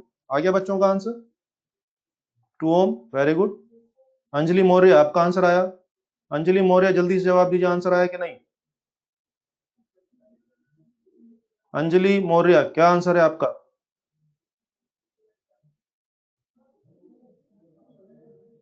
कैलाश बाबू थोड़ा आंखें खोलो, मैंने भी बोला ना, अच्छे देखो, ऊपर दो ब्रांच हो रही है, आर और 2R, और नीचे हो रही है 2R और 4R, व्हीटस्टोन ब्रिज बन रहा है। कैलाश बाबू आंखें खोलो, तब दिखेगा, बंद आंखों से नहीं दिखेगा। आ रहा है बच्चे? सब लोग सेटिस्फाइड हैं इसमें? सब लोग सेटिस्फाइड हैं इस क्वेश्चन से? आगे जरा इसकी अच्छी बात देखो ना, इस क्वेश्चन में दो फायदे हो गए। पहला फायदा, आपको व्हीटस्टोन बीज देखने की प्रैक्टिस फिर से हो गई, यानी व्हीटस्टोन मैनेज करना फिर से हो गया। दूसरी बात, पी मैक्स की जो कंडीशन थी वो कंडीशन भी यहाँ काम में आ गई। तो पी मैक्स की कंडीशन मुझे पहले से याद थी कि टोटल लोड बराबर टोटल इंटरनल करना है, तो मैंने टोटल लोड रेजिस्टेंस मैनेज किया और उसको टोटल इंटरनल के बराबर कर दिया और अपना आंसर इस तरह से आ जाएगा। ठीक है, वेरी गुड, कर सकते हैं बच्चे। चलिए ये भी हो जाएगा। तो अब आप देख रहे हैं कि आप लोगों को इस तरह सेल से रिलेटेड जितने भी टाइप के क्वेश्चन बन सकते हैं, टीपीडी कैलकुलेट करिए, इंटरनल रेजिस्टेंस निकालिए, मैक्सिमम पावर की कंडीशन क्या होगी, वगैरह वगैरह वगैरह सब आप लोग मैनेज कर सकते हैं। ये सब आपको आ गया। चलिए, सेल को मैनेज करना आपको आ गया, बहुत ही खुशी की बात है। अब ध्यान दीजिए, अगर मेरे पास एक से ज्यादा सेल है, मान लीजिए मेरे पास ज्यादा सेल है, और अगर ज्यादा सेल है तो भाई साहब मैं क्या करूंगा, मैं सेलों की ग्रुपिंग करना चाहूंगा। सेलों की ग्रुपिंग मतलब मैं सेलों को सीरीज पैरेलल में लगाना चाहूंगा। तो आइए स्टार्ट करते हैं सेलों की ग्रुपिंग के बारे में। क्या शुरू करें बच्चे? Grouping of cells. बिल्कुल बिल्कुल निकल सकता है बेटे, बिल्कुल कंडीशन वही है प्रियंका, वही कंडीशन है, लगा लो ग्रुपिंग ऑफ सेल्स। आ जाइए, ग्रुपिंग ऑफ सेल में आप जानते हैं वही सीरीज और पैरेलल के मामले हैं। तो पहले मैं आपको सीरीज और पैरेलल की जो बेसिक्स हैं वो बता देता हूँ, फिर हम लोग खेलना शुरू कर देंगे, खूब सारे क्वेश्चन कर लेंगे। आइए, सबसे पहली बात, ग्रुपिंग में कॉमन नेम क्या है? सीरीज। सीरीज में सिंपल है, यूं समझिए सीरीज में कोई फॉर्मूला ही नहीं है, एक सेल, दो सेल, तीन सेल और ऐसा डैश डैश डैश, ऐसे मान लीजिए खूब सारे एन सेल हैं, सबकी अपनी अपनी कहानी है, E1 E2 E3, है ना, R1 R2 R3। मुझे बोलेंगे ई नेट बनाइए, बिल्कुल ई नेट, कोई दिमाग मत लगाइए, सबको जोड़ लीजिए बस, E1 plus E2 plus E3 plus dash dash dash. R net करना है तो क्या होता है, are net, R1 R2 R3 इन सबका सीरीज का हिसाब क्या होता है, वही कर लीजिए जो सीरीज में करता है, R1 plus R2 plus R3 plus dash dash dash. Clear है? तो यूं समझो यार, सीरीज में तो कोई फॉर्मूला ही नहीं है, मुझे बोलना चाहिए सेलों का series grouping is all about common sense. दो तीन चार पांच जितने भी सेल हैं सबको पकड़ के सम अप कर लो, उनके ईएमएफ भी सम अप कर लो और उनके इंटरनल रेजिस्टेंस भी क्या कर लो, सम अप कर लो। कहीं कोई दिमाग लगाने की गुंजाइश नहीं है। मगर ध्यान रखना, ये देखिए, ये सेल का प्लस किधर है, लेफ्टवर्ड, इसका भी प्लस किधर है, लेफ्टवर्ड लेफ्टवर्ड लेफ्टवर्ड, यानी ये सभी सेल किस में है, सेम पोलरिटी में है। तो बच्चे सभी सेल सेम पोलरिटी में, तो आप ऐसा काम कर ही रहे हैं। बाय दी वे, कभी कोई एक सेल अपोजिट पोलरिटी में आ जाए, अगर कोई सेल अपोजिट पोलरिटी में आ जाए, इफ अपोजिट पोलरिटी में कोई सेल अगर उल्टी पोलरिटी में आ जाए, तो क्या करना, उसके ईएमएफ को ई की बजाय क्या मान लेना, माइनस ई, लेकिन उसका इंटरनल तो आज भी क्या रहेगा, आर ही रहेगा। सुन लिया आप लोगों ने? यस। अगर कोई सेल उल्टा पोलरिटी में आ जाए, अपोजिट पोलरिटी में आ जाए, तो क्या कर लीजिए, अपोजिट पोलरिटी में आने के बाद उसके ईएमएफ को नेगेटिव ले लीजिए, बस इतना करना है। और ध्यान दें, अपोजिट पोलरिटी वाले सेल का केवल ईएमएफ नेगेटिव होगा, उसका स्मॉल आर जो होता है वो तो हमेशा क्या रहेगा, पॉजिटिव रहेगा। यानी सेल सेम पोलरिटी में हो चाहे अपोजिट पोलरिटी में हो, स्मॉल आर में कोई माइनस माइनस नहीं होगा। सेम पोलरिटी वालों को प्लस ही ले रहे हैं, तो अपोजिट पोलरिटी वालों को क्या लेना पड़ेगा, माइनस ई लेना पड़ेगा। मैं वापस से रिसेट कर देता हूं कनेक्शन, रिसेट कर रहा हूं कनेक्शन, ध्यान।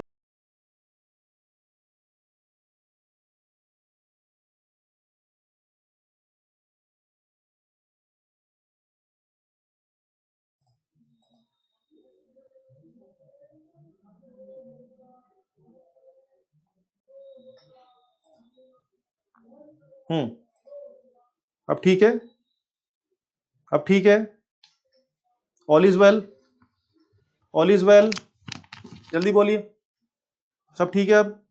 चलिए वापस आ जाइए। ये था किसके बारे में, सीरीज के बारे में। तो मुझे कहना है कि सीरीज में कोई फॉर्मूला है ही नहीं, सीरीज प्योर कॉमन सेंस, सबको जोड़ना है, सिंपल काम हो जाएगा। ठीक है, दूसरा आइए पैरेलल के बारे में, पैरेलल ग्रुपिंग। पैरेलल ग्रुपिंग में थोड़ा सा आपको समझना पड़ेगा, यहाँ एक फॉर्मूला आपको याद करना पड़ेगा। क्या, ये देखिए, दो सेल, एक सेल ये रहा और एक और सेल ये रहा, दो सेल है ये, डिटेल E1 और R1 और यह है E2 और R2, दो सेल है पैरेलल में। यस, यहाँ पर कॉमन सेंस नहीं, फॉर्मूला याद करना पड़ेगा बच्चों। इनका ई नेट लिखा जाता है E1 R2 plus E2 R1 upon R1 plus R2, ये इनका ई नेट लिखा जाएगा। और इनका आर नेट क्या होगा, जैसे अपन दो रेजिस्टेंस का पैरेलल ट्रीटमेंट करते हैं वही यहाँ करना है, यानी आर नेट तो क्या हो जाएगा, वही आपका R1 R2 upon R1 plus R2। तो ध्यान रखें, जो कॉमन सेंस है वो केवल किस में लगाना है, सीरीज में लगाना है। पैरेलल के मामले में कॉमन सेंस नहीं, फॉर्मूला लगाना पड़ेगा। दो सेल पैरेलल है, मैंने कहा भाई ई नेट निकालो, formula is E1 R2, E1 R1 नहीं है, क्रॉस चल रहा है, E1 R2 plus E2 R1 upon R1 plus R2। इस तरह से आप लोग फॉर्मूला आंसर ला सकते हैं, ये पैरेलल का फॉर्मूला हो जाएगा। अब जरा कुछ छोटी छोटी बातें मुझे आपको सिखानी, जरा आइए मेरे साथ। अगर आपने मेरी बात समझ ली तो जरा ऐसा करिए, पेन चलाएं थोड़ा सा, सब बच्चे पेन चलाएं, जरा मुझे बताएं। छोटा क्वेश्चन दे रहा हूं आपको। ये मान लीजिए 3 वोल्ट एंड 1 ओम है, ये मान लीजिए 5 वोल्ट एंड 2 ओम है। क्या आप ई नेट ला सकते हैं मेरे लिए? चलो जल्दी से आंसर लाइए, हम आंसर लाइए जल्दी से। E1 R2 plus E2 R1 upon R1 plus R2। देखो कितना आ रहा है, क्या 11/3 आ रहा है? 11/3 आ रहा है, वेरी गुड। 11/3 आ रहा है, वेरी गुड। 11/3 को सोल्व करके देखिए कितना आ रहा है, 392, कुछ 3.66 के आसपास आ जाएगा, ठीक है। आकाश भाई साहब को भी पता ही नहीं लग रहा है कैसे पैरेलल में है। अबे घनश्याम, इन दोनों पॉइंट के बीच में क्या पैरेलल नहीं दिख रहा तेरे को? आकाश तिवारी, ये दो पॉइंट के बीच में दो सेल पैरेलल में नहीं दिख रहे हैं तेरे को? सर्किट पढ़ रहा है क्या, मजाक कर रहा है क्या? ये दो पॉइंट के बीच में ये पथ एंड ये पथ पैरेलल नहीं दिखता है तेरे को? हाँ जी, ई नेट कितना है, 3.66। क्लियर है सब लोगों को? Very good. अब सुने, अब एक ट्रिक सुने, एक खास बात मुझे आपको बतानी है। ये सवाल कराने के लिए मेरे दो टारगेट थे, सुने अच्छे से सीखे, वेरी गुड। इस सवाल के पीछे मेरे दो टारगेट थे। पहला टारगेट, मुझे आपको ये फॉर्मूला ऑपरेट करना सिखाना था, आपने फॉर्मूला ऑपरेट करना सीखा, आपका आंसर आ गया, एक बात। दूसरी बात आप देखिए कि आपके दो सेल कौन थे, 3 वोल्ट एंड 5 वोल्ट, और आपका आंसर क्या आया, क्या 3 और 5 के बीच में आया है? नोटिस करो, आपका आंसर किसके बीच में आया, क्या 3 और 5 के बीच में आया? यस। तो ध्यान दीजिए, मैं भी शॉर्ट ट्रिक लिखवा दूंगा आपको। जब भी आप दो सेलों का पैरेलल का आंसर निकालेंगे, गारंटी है आंसर उन दोनों के E1 E2 के बीच में आएगा। फॉर एग्जांपल, मान लीजिए दो सेल हैं 3 एंड 4, तो उनका आंसर गारंटेडली 3 और 4 के बीच में आएगा। दो सेल है मान लीजिए 8 volt and 10 volt, 8 volt and 10 volt, guarantee है उनका आंसर 8 और 10 के बाहर नहीं जाएगा, 8 और 10 के बीच में आएगा।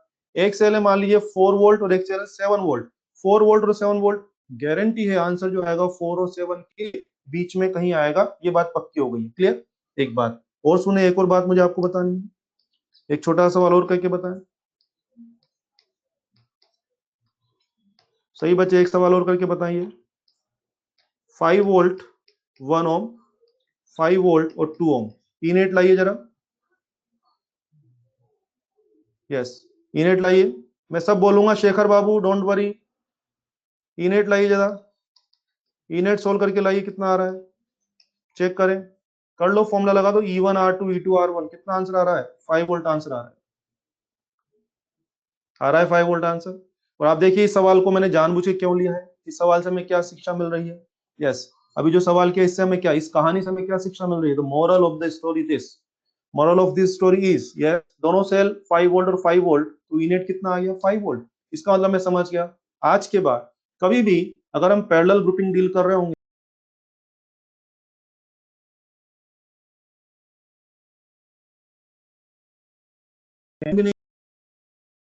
सेल का ईएमएफ होगा क्या, वही मेरा आंसर हो जाएगा। यस, मेक श्योर जब जब बहुत सारे सेल पैरेलल रहेंगे जिनका ईएमएफ सेम हो, तो मैं काम नहीं। क्लियर है?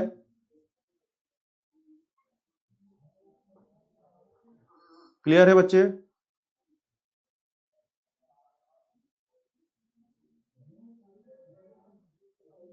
क्लियर है सब लोगों को? चलिए, तो ये हो जाएगा, ये बात आपको समझ में आ गई है। Yes, very good. अच्छा, अभी आपने, मैंने आपको दो मैसेज दिए, ध्यान दें ध्यान दें, मैंने आपको दो मैसेज दिए। पहला मैसेज कि जो आंसर आएगा, जब भी जो आंसर आएगा वो E1 E2 के बीच में आएगा। और ऐसे एक बात है, उस लॉजिक से भी इसका आंसर E1 E2 के बीच में आना चाहिए था। तो जरा सोचिए, 4 वोल्ट और 5 वोल्ट का आंसर 4 और 5 के बीच में आएगा, 5 और 5 वोल्ट का आंसर 5 और 5 के बीच में आएगा। और 5 और 5 के बीच में कौन आता है अभी, 5 और 5 के बीच में कौन आ सकता है, क्या कोई और आएगा, या 5 ही आएगा, 5 ही आएगा।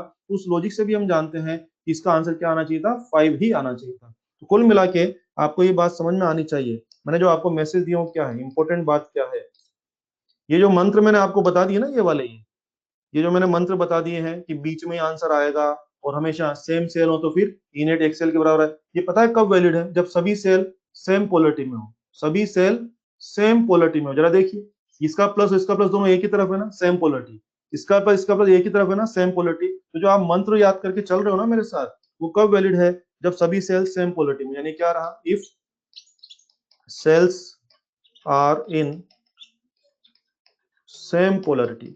मैसेज लिख के दे रहा हूं, क्या क्या सीखा? सेम पोलरिटी में सेल होंगे तो पहली बात तो क्या है कि गारंटी है कि आपका जो ई नेट आएगा वो E1 और E2 के बीच में रहेगा। एक बात तो ये पक्की है। और दूसरी बात, इफ E1 बराबर, E2 बराबर, E3 बराबर, सब बराबर, ये किसके बराबर है? E के बराबर। हर सेल जो है किसके बराबर है? E के बराबर है। तो फिर मैं काम नहीं करूंगा, ई नेट का आंसर कितना हो जाएगा? ई आंसर हो जाएगा। ई नेट का आंसर कितना हो जाएगा? बिल्कुल बिल्कुल ये आंसर हो जाएगा। दो सेल से ज्यादा सेल जनरली आपके पैरेलल नहीं होंगे रहमानी, और अगर हो भी तो आप क्या करें, पहले दो सेल से निपट के उनका एक बना लें, फिर जो आएगा उसका तीसरे के साथ वापस से कर लीजिए, तो भी आंसर आ जाएगा। वैसे आप मस्त रहिए, आपको मैंने आज तक आपके लेवल पे ऐसा कोई क्वेश्चन नहीं देखा जिसमें 3-4 सेल पैरेलल हो। क्लियर है? तो आपका काम बन जाएगा। अगर जरूरी होता तो मैं बड़ा फॉर्मूला ही बता देता आपको। चलिए, ये पढ़ लिया हमने। अच्छा, अब एक विशेष बात आप ध्यान रखें कि वही बात है, अगर सेल सेम पोलरिटी में तो दोनों का ईएमएफ पॉजिटिव पॉजिटिव लेंगे। अगर कोई सेल अपोजिट पोलरिटी में है तो उसका ईएमएफ क्या हो जाएगा? नेगेटिव हो जाएगा। अपोजिट पोलरिटी वाले का ईएमएफ क्या हो जाएगा? नेगेटिव हो जाएगा। लेकिन स्मॉल आर नेगेटिव होगा या पॉजिटिव ही रहेगा? अपोजिट पोलरिटी वाले का स्मॉल आर, हाँ शाबाश, नेगेटिव होगा कि पॉजिटिव ही रहेगा? पॉजिटिव रहेगा। अपोजिट पोलरिटी वाले का सिर्फ ईएमएफ नेगेटिव होगा। क्लियर है? क्लियर है? चलिए, तो बच्चों आपने सेल ग्रुपिंग के फंडे पढ़ लिए हैं, और फंडे वंडे तो बहुत हो गए। अब कार्यक्रम शुरू किया जाता है। कार्यक्रम शुरू करें भाइयों, कार्यक्रम शुरू किया जाए। चलो अब आ जाओ खेलने के लिए, सब सब लोग रेडी हो जाए खेलने के लिए। ये देखिए, क्वेश्चंस की शुरुआत हो चुकी है।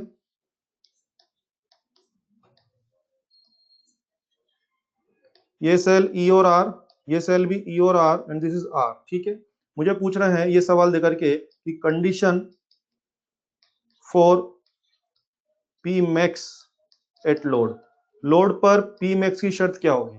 लोड पर पी मैक्स की शर्त क्या होगी, ये बारे में पूछ रहे हैं। ठीक है, अब ध्यान दीजिए। अमन सुनता जा, सब आ जाएगा। अमन बाबू, अभी मैंने टॉपिक क्लोज नहीं किया है, सुनता जा, सब आ जाएगा। मैं पहले ही बोल चुका हूं, जितना क्वेश्चन तुम्हारे दिमाग में आ सकता है, मुझसे ज्यादा जवाब दूंगा। एक भी क्वेश्चन नहीं बचेगा, सुनता जा, सब आ जाएगा। अभी तुम जितना सोच सकते हो मैं उससे आगे सोच सकता हूँ। ठीक है, सुनो। हाँ जी, मुझे सवाल में क्या बोल रहे हैं कि लोड पर मैक्सिमम पावर, तो उसकी कंडीशन क्या होगी? फर्स्ट ऑफ ऑल आप देख रहे हैं दो सेल हैं, दो सेल है तो क्या करें? क्या दो सेल पैरेलल दिख रहे हैं मुझे? यस। तो पहले क्या करें, दो सेल का एक सेल तो बनाए। बिल्कुल बनाइए, दो सेल का एक सेल बनाए। तो बोलिए, दो सेल का एक सेल, बोलिए ई और ई का पैरेलल ई, और आर का पैरेलल क्या? R/2। ई और ई का पैरेलल दो सेल का ई नेट बनाएंगे कि डायरेक्ट ई बोलना है? डायरेक्ट ई बोलना है। और आर का पैरेलल क्या हो जाएगा? R/2। और नीचे आ जाइए, ये रहा लोड आपका। अब तो आपके पास एक सिंगल लूप हो गया। And you know, for P max, for P max क्या होना चाहिए? R equivalent is equal to small R equivalent, यानी आर बराबर क्या आंसर हो जाएगा? R/2 आंसर हो जाएगा। शाबाश। तो क्या किया हम लोगों ने, हमें पी मैक्स की शर्त जरूर पता थी, लेकिन लफड़ा क्या था कि मेरे क्वेश्चन में दो दो सेल अवेलेबल थे, और दो दो सेल थे। तो पहले मैंने क्या किया, मैंने सेल ग्रुपिंग को यूज करके पहले उन दोनों सेलों को हटा के क्या कर दिया, एक सिंगल सेल कर दिया। और जैसे मेरे पास सिंगल सेल आया, जैसे मेरे पास सिंगल सेल आया, सिंगल सेल आने के बाद तो फिर मेरा काम आसान है। क्लियर? समझ में आया है? समझ में आया क्वेश्चन? जल्दी बोलो, जल्दी बोलो, मैं गलत लिख दूंगा वरना। समझ में आ गया? ये लो नीट का क्वेश्चन, लो नीट 2018, ये लो 2018 का question. N identical cell, N identical cell, सबकी वैल्यू ई और आर। ठीक है, R in series and short circuited, then I versus N graph. ये पूछा, आराम से सवाल समझिए। मैं पूरा डायग्राम भी बनाऊंगा, एग्जाम में तो डायग्राम नहीं था, लेकिन मैं डायग्राम बनाऊंगा तुम्हें सीन विजुलाइज कराने के लिए। सुने बच्चों, मेरे पास एन आइडेंटिकल सेल है, सबकी डिटेल ई आर है, हो गया। मुझे कहा जा रहा है एक बार हमने उनका सीरीज ग्रुप बना दिया, उनका सीरीज ग्रुप बना दिया। ठीक है, और सीरीज ग्रुप बना के उसको शॉर्ट सर्किट कर दिया। यानी क्या मतलब है, सीरीज ग्रुप बना दिया, एक सेल, दो सेल, क्या इस तरह से मैंने एन सेल का सीरीज ग्रुप बना दिया होगा? यस। और अगर आपने बोला नहीं कि मैंने उनको सेम पोलरिटी में रखा है कि अपोजिट पोलरिटी में रखा है, तो फिर क्या मानना पड़ेगा? सभी को हमने सेम पोलरिटी में रखा होगा। हाँ, ये एन आइडेंटिकल सेल का सीरीज ग्रुप हो गया। अब इसके ऊपर लोड रेजिस्टेंस कितना लगाया? क्या बोला आपने? शॉर्ट सर्किट किया है। क्या बोला आपने? Short circuit. कुछ समझे? कुछ समझे? क्या आपने इसको शॉर्ट सर्किट कर दिया है? यस, शॉर्ट सर्किट कर दिया। और शॉर्ट सर्किट करने के बाद पूछ रहा है कि करंट और इनका ग्राफ क्या होगा? करंट और इनका ग्राफ क्या होगा? तो क्या करें? क्या करें? क्या हम लोग करंट मैनेज करें? चलो करंट मैनेज करने जाए। आओ, करंट। बच्चे, करंट कितनी होगी? लूप का टोटल ईएमएफ अपॉन लूप का टोटल रेजिस्टेंस। लूप का टोटल ईएमएफ कितना हो रहा है? ई या N E? N E. Very good. E हो जाएगा कि N E? N E. Loop का टोटल इंटरनल कितना हो रहा है? N R. और लूप का लोड रेजिस्टेंस कितना हो रहा है? जीरो। है जो है, बिल्कुल सही बात है। तो काट पीट के कितना आ रहा है बच्चे? E by R. यानी मैं समझ गया सर्किट में कितनी करंट चल रही? E by R. और जो ई बाय आर आ रहा है, अरे ई बाय आर क्या ये एन पर डिपेंड कर रहा है कि नहीं कर रहा है? भाई साहब, ये तो एन पर डिपेंड नहीं कर रहा।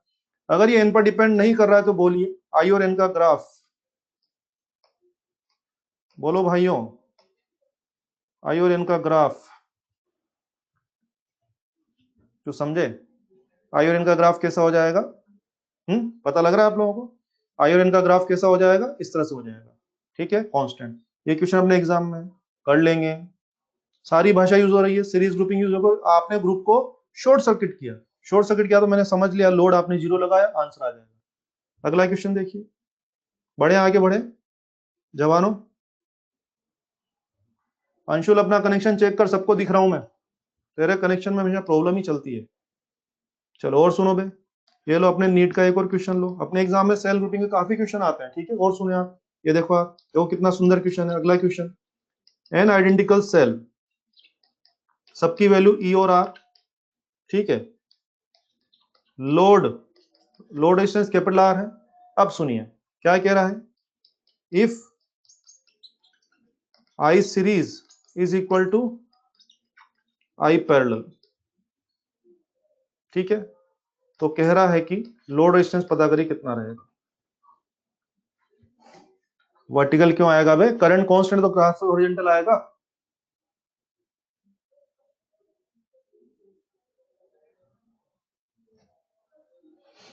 कोई बात नहीं, थोड़ा सा वो सिग्नलिंग का प्रॉब्लम रहेगा, कोई दिक्कत नहीं। सुने, हाँ जी, सुने सुने सुने सुने, मोहम्मद सुने, शिवानी सुने। एन आइडेंटिकल सेल है, सबकी वैल्यू ई और आर है, लोड रेजिस्टेंस कैपिटल आर है। क्या बोल रहा है? एक बार तो सेलों का सीरीज ग्रुप लगाया और एक बार उन्हीं सेलों का पैरेलल ग्रुप लगाया। तो सीरीज ग्रुप में जो करंट चल रहा है, सीरीज ग्रुप में जो करंट चला है वही करंट किसमें चला है? पैरेलल ग्रुप में। पूछ रहा है कि बताइए लोड की वैल्यू कितनी है। आइए, इस सवाल से मुझे क्या समझ में आ रहा है? क्या मैं दोनों को बराबर कर दूं? यस। सोचिए कि अगर मैं एन सेलों का सीरीज ग्रुप बनाऊंगा तो बोलिए कितनी करंट तैयार होगी? यस। क्या करंट लिखवाएंगे सीरीज में मुझे? ईएमएफ कितना होगा? एन ई। इंटरनल रेजिस्टेंस कितना होगा? N R. और लोड कितना है? आर। ये तो क्या हो गया? सीरीज के दौरान बनने वाला करंट। चलिए, पैरेलल में एन सेलों का पैरेलल का नेट ईएमएफ कितना आएगा? बोलिए, ई या एन ई? शाबाश शाबाश अमन। ई या एन ई? ई आएगा श्योर। प्रशांत कुमार बोल रहा है एन ई, इसको उल्टा लिखाऊंगा मैं भी। एन सेल पैरेलल में है, एन सेल ई, ई वैल्यू के पैरेलल में, आंसर कितना आएगा? ई। ठीक है, शाबाश। नीचे आइए। आर आर वैल्यू के एन सेल पैरेलल में है, उनका पैरेलल का नेट आर नेट कितना आ जाएगा? क्या एन बाय, सॉरी, क्या आर बाय एन आ जाएगा? कितना आएगा बच्चे? R by N. और लोड तो अभी भी कितना है? आर है। ये लैंग्वेज समझ में आ रही सब लोगों को? सीरीज में टोटल ईएमएफ कितना होगा? N E, N E. Total internal कितना होगा? N R. और लोड आर है। पैरेलल में टोटल ईएमएफ कितना होगा? ई। यू नो, ई ई ई कई बार पैरेलल है तो सोल्व मत करो, सीधा क्या हो जाएगा? ई। और R R R N times parallel है तो आंसर कितना होगा? R by N. Internal resistance और लोड तो आपका आर चल रहा है। बस इसको सोल्व करना है और सोल्व करके आंसर ला सकते हैं, ला सकते हैं आंसर। वेरी गुड, सोल्व करिए। कितना आंसर आ रहा है? तमन्ना, गलत आंसर है आपका। चेक करें, चेक करें। आर बराबर आर आंसर आएगा। जल्दी चेक करो। Answer should be R equals to small r. जल्दी चेक करो, जल्दी बोलो, जल्दी बोलो, मैं गलत लिखने वाला हूं, जल्दी बोलो। आर इक्वल्स टू आर, ये देखो आप, ई और ई तो कैंसिल हो जाएगा ना, क्रॉस मल्टीप्लाई कर लो तो ये हो रहा है आर प्लस एन आर, और ये हो रहा है एन आर प्लस आर, ये हो रहा है। अब जाओ तो आर को एक तरफ बुला लो, वन माइनस एन, और ये हो गया आर 1 माइनस n काट पीट कर लीजिए, r बराबर r, ये आंसर। क्या सेल ग्रुपिंग के क्वेश्चन करना आ रहा है आप लोगों को? अंजू कुमारी कैलकुलेशन चेक करें, अंजू मैडम कैलकुलेशन चेक करें। Answer is r equals to r, यही आंसर है। समझ में आ गया क्वेश्चन? शाबाश, वेरी गुड, बहुत सुंदर। आगे बढ़े जवानों, बढ़ू में आगे। सब बच्चे कंफर्टेबल हैं? Very good, very good Yatan, comfortable है, शाबाश। आइए अगला सवाल देखें, अगला सवाल देखिए। यस, हमसे पूछा गया एग्जाम के अंदर कि an identical cell, N identical cell, वही तुम्हारा ई और R, in series but one cell in opposite polarity, one cell in opposite polarity, and group is short circuited, group को क्या कर दिया? शॉर्ट सर्किट कर दिया। ग्रुप को क्या कर दिया? शॉर्ट सर्किट कर दिया। क्या बोल रहा है? Find TPD across one forward cell, मैं इसका डायग्राम बनाऊंगा। समझिए, मेरे पास 5 सेल है, 5 सेल है, तो 4 को तो सीधा लगाया, 1 को उल्टा लगाया। मेरे पास 10 सेल है, तो 9 को तो सेम पोलरिटी में लगाया और 1 को अपोजिट पोलरिटी में लगाया। मेरे पास n सेल है, तो n-1 को तो फॉरवर्ड में वो सेम पोलरिटी में लगाया और 1 को उल्टे में लगाया। डायग्राम बना के दिखाता हूँ, ये देखिए, 1 सेल, 2 सेल, है ना, ऐसे बोल के ये n सेल, और ये 1 सेल को क्या कर दिया? उल्टा लगा दिया, और इसको क्या कर दिया? पूरा शॉर्ट सर्किट कर दिया।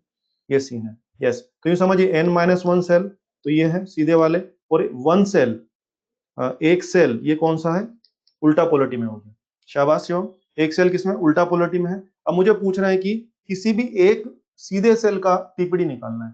ये बात बताइए, टीपीडी निकालने के लिए मुझे करंट की आवश्यकता पड़ेगी ना, तो पहले करंट की तैयारी करें। बोलिए, ज्यादा सेल फॉरवर्ड डायरेक्शन में और एक सेल अपोजिट पोलरिटी में है, तो करंट की डायरेक्शन किससे तय होगी? उल्टे सेलों से या फॉरवर्ड सेलों से? फॉरवर्ड सेलों से। करंट डेफिनेटली ऐसे चल रहा होगा, करंट इस तरह चल रहा होगा, करंट चल रहा है। क्या मैं अपनी नॉलेज से करंट निकाल लूं? करंट कितना होगा? आई। यस, n-1 सेल सीधे हैं तो वो तो जुड़ के n-1 ई हो जाएगा, और एक सेल उल्टा है तो क्या बनेगा? प्लस ई या माइनस ई? माइनस ई बनेगा।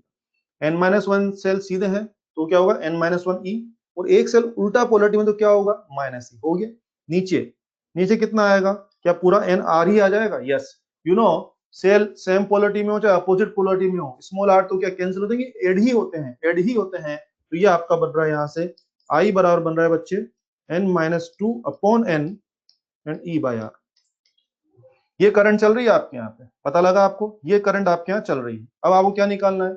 आपको टीपीडी निकालना है। आप मुझे बताइए, फॉरवर्ड सेल क्या कर रहा है? फॉरवर्ड सेल क्या हो रहा है? ये फॉरवर्ड सेल है ना, क्या हो रहा है? चार्ज या डिस्चार्ज? फॉरवर्ड सेल डिस्चार्ज हो रहा है।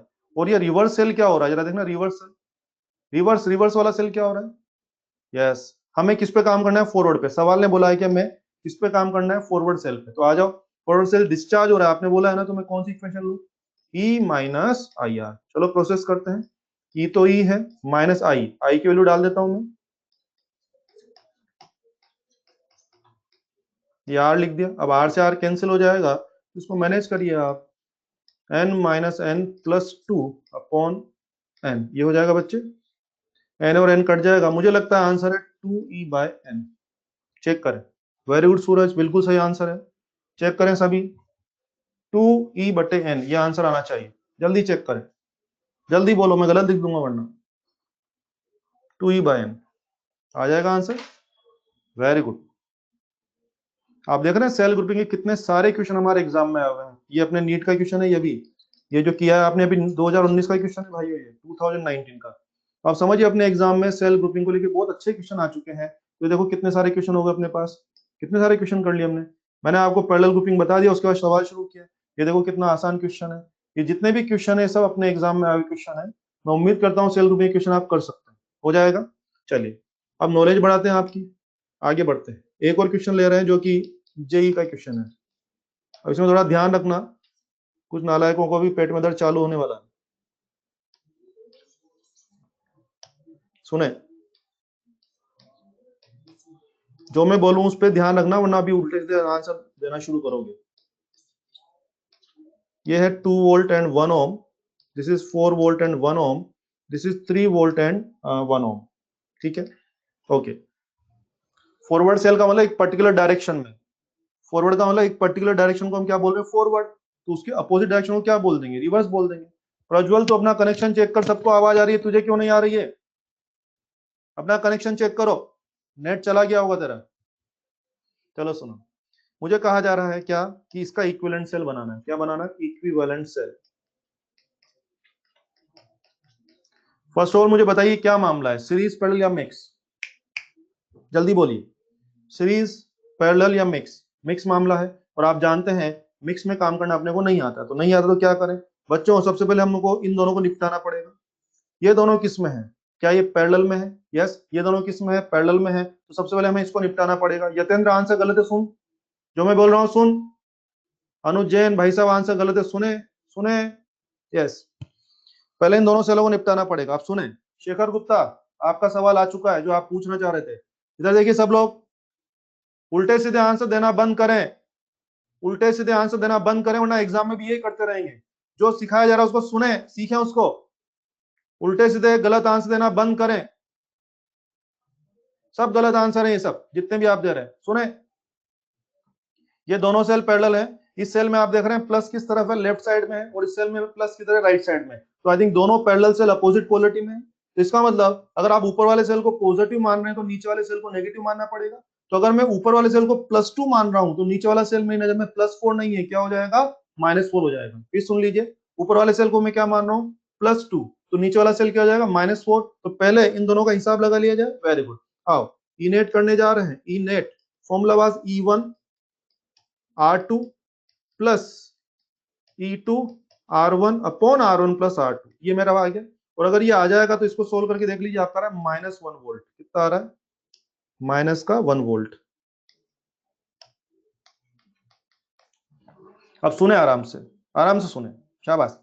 आपने इनेट किया और आपने मेरी चालाकी देखी। मैंने फॉर्मूला का plus as it is use किया है, बस ईएमएफ को मैंने क्या लिख दिया, -4 लिख दिया।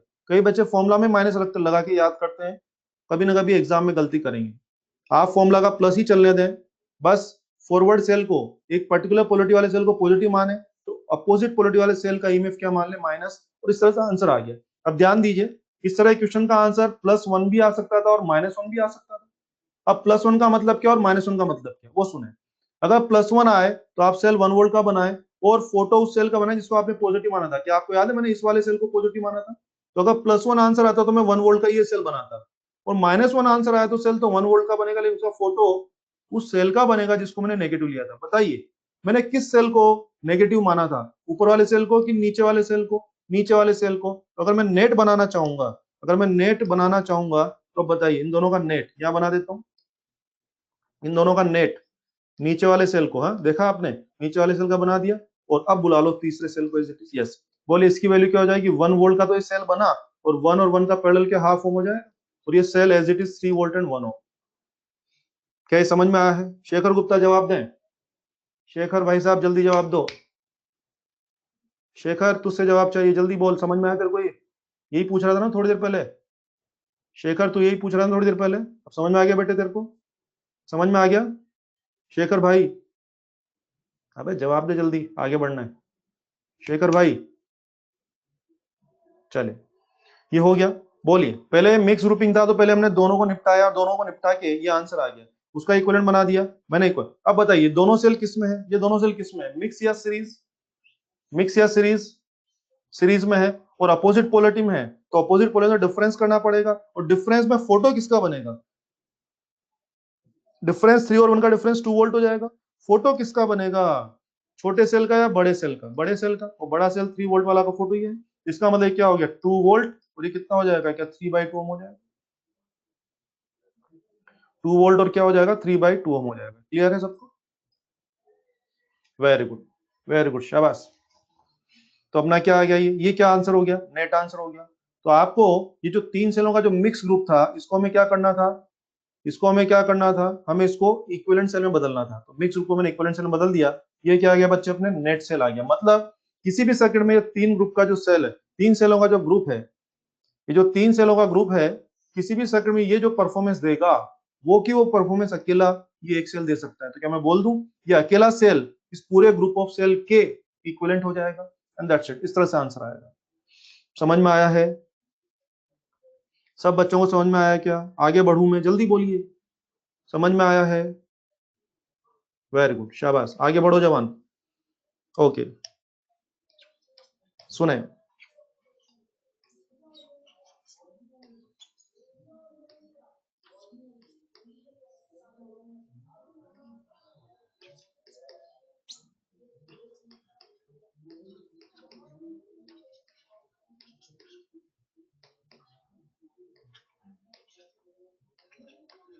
ये देखिए, मुझे कहा जा रहा है 1 ओम में करंट पता करनी है। यस, एक सर्किट है और मुझे कहा जा रहा है कि हमें 1 ओम में करंट पता करनी है। सर अगर हम 4 वोल्ट को, हाँ अगर करंट बाबू अगर आप 4 वोल्ट को पॉजिटिव ले लेंगे, सुने सुने, एक नाला का क्वेश्चन आया है, समझ समझ में आएगा करंट तेरे को? चलिए, हाँ जी, हमें बीच में जो 1 ओम है उसमें करंट निकालनी है।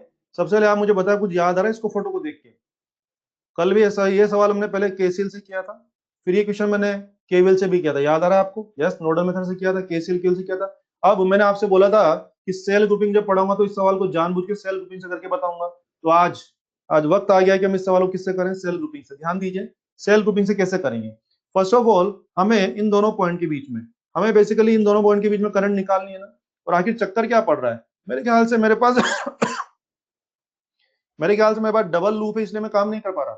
यहाँ पर इधर देखिए, एक लूप ये हो रहा है और एक लूप ये हो रहा है, डबल लूप है इसलिए मैं करंट नहीं ला पा रहा, ये मेरी प्रॉब्लम है। तो ऐसा करें, जरा सोच के देखो कि ये, इसको मान लीजिए एक सेल और इसको मान लीजिए एक और सेल। तो जरा नोटिस करिए कि दोनों सेल क्या हो गए, क्या पैरेलल हो गए हैं? यस, ध्यान दीजिए, ये क्या हो गया इधर वाला 20 वोल्ट और 2 ओम का एक सेल, और ये क्या है 40 वोल्ट और 2 ओम का एक और सेल, और क्या है दोनों सेल पैरेलल हो गए हैं? यस। और हाँ, दोनों का प्लस ऊपर की तरफ है, दोनों का प्लस ऊपर की तरफ है, दोनों सेम पोलरिटी में। तो ये क्या मामला है, ये दो सेल सेम पोलरिटी में पैरेलल हैं। और अगर ये दो सेल पैरेलल हैं बच्चे, तो क्या मैं इनका इनेट निकाल सकता हूँ? बिल्कुल, बोलिए। अगर मैं इनका इनेट निकाल लूंगा तो इनका इक्विवेलेंट फोटो तो ऐसा बना सकता हूँ ना, ये आपका P, ये आपका Q और ये आपका 1 ओम। तो जरा सोचिए, अगर मैं दो सेल को हटा के अगर सिंगल सेल बना दूं, अगर मैं दो सेल को हटा के सिंगल से बनाऊंगा तो कोई ना कोई आर नेट आ जाएगा और कोई ना कोई ई नेट भी आ जाएगा। जरा मुझे बताइए इसका आर नेट कितना आ जाएगा? 2 और 2 का पैरेलल कितना होता है? 1 ओम, वो तो आ ही जाएगा। यस, ई नेट कितना आ रहा है? ई नेट कितना आ रहा है, जल्दी बोलिए। 30 आ रहा है? श्योर? चेक कर लो भाई, गलत भी हो सकता है। वेरी गुड, 30 वोल्ट आ रहा है सबका।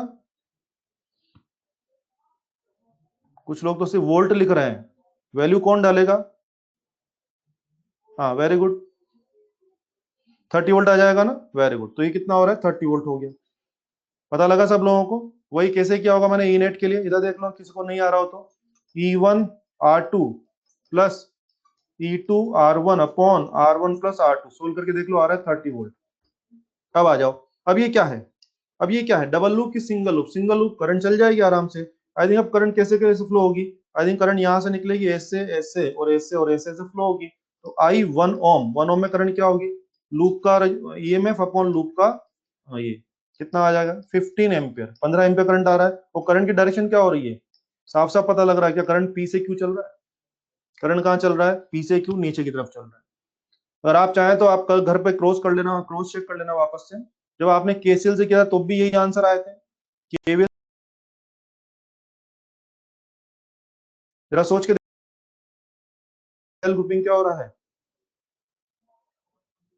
हाँ भैया, उससे बना सकते हैं, मैंने बताया था ना अमन, ये तो मैं बता ही चुका हूँ, ये तो मैं बता ही चुका हूँ, है ना, वो तो मैं बता चुका हूँ, लेकिन ऐसे भी कर सकते हैं।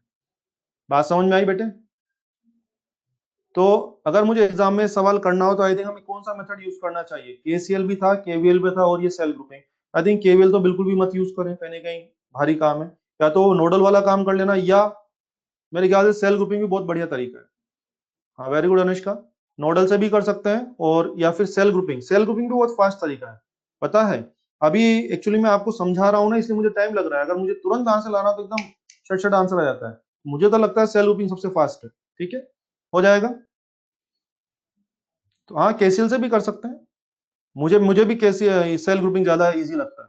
मुझे सेल ग्रुपिंग सबसे फास्ट लगता है। आप देख लीजिए आपका हाथ किस में है, आपकी एक्सपर्टीज किस में है, वो आप देख लीजिए। ठीक, चलिए, हो जाएगा ये भी आपको समझ में आ गया। चलिए, ये था सेल ग्रुपिंग के बारे में। अब ध्यान दीजिए, एक और क्वेश्चन ले रहे हैं फटाफट से। जेई में आया हुआ क्वेश्चन है। यस, फिर विजिबल नहीं है क्या यार, क्या प्रॉब्लम आ रहा है? मैं दिख रहा हूं आप लोगों को? All is well? चलो रिसेट करते हैं वापस।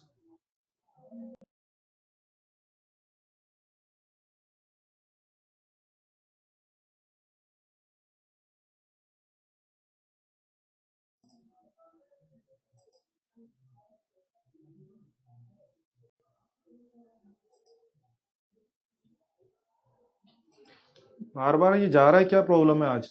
बार बार सिग्नल जा रहा है बच्चों को। हाँ, तो ऊपर बताओ क्या प्रॉब्लम आ रहा है यार? पूरा डिस्टरबेंस हो जाता है यार, पूरा एकदम फ्लो चलता है, एकदम बिगड़ जाता है। थोड़ा ऊपर बोलो क्या प्रॉब्लम आ रहा है ना। है ना, देखो बीच बीच में सब गड़बड़ हो रहा है ना? वो आईटी वाला बंदा यही है ना, उसको बोल भी दे हम। बोलो उसको, है ना? हाँ भाई, ऑल इज वेल, आगे बढ़े।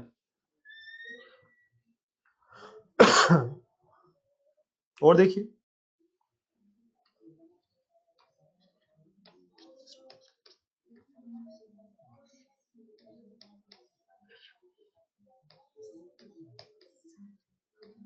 टू वोल्ट, 2 वोल्ट, 2 वोल्ट, 2 ओम, 2 ओम और 2 ओम। तो मुझे पूछा गया कि अमीटर का रीडिंग क्या होगा। एक सर्किट और क्या पूछ रहा है, अमीटर का रीडिंग क्या होगा। फर्स्ट ऑफ ऑल आप देखिए, ये सर्किट है ना, इसको हम थोड़ा सा सही से देखें। अमीटर क्या कर रहा होगा वास्तव में? इस 2 ओम में जो करंट फ्लो रही है वो अमीटर पढ़ रहा होगा। अमीटर का काम क्या होगा? रीडिंग पढ़ना, करंट पढ़ना। तो ये अमीटर इस 2 ओम का करंट पढ़ रहा होगा। तो अल्टीमेटली हमें जानना क्या है? हमें ये जो बीच में 2 ओम है इसकी करंट जानना है, ये हमारा टारगेट होगी। अब सबसे पहले तो इस सर्किट को हम सही से देखें। सही से कैसे देखें? ये देखिए इसको आप। अगर मैं इस सर्किट को रीड्रॉ करता हूं तो ये यूं हो रहा है सर्किट, ये बीच वाली ब्रांच एज इट इज। अब जरा नजर टिकाइए, ये वायर यहाँ जुड़ा है और यहाँ से लेके यहाँ भी, यहाँ खत्म नहीं हुआ कि यहाँ खत्म हुआ है। तो ये जो 2 ओम है वो ऊपर वाले पाथ का मेंबर है। क्या मैं इस सर्किट को ऐसे ड्रॉ कर सकता हूँ? इस सर्किट को मैं ऐसे ड्रॉ कर सकता हूँ। इस प्रकार नीचे वाला जो पाथ है उसको मैं ऐसे ड्रॉ कर सकता हूँ।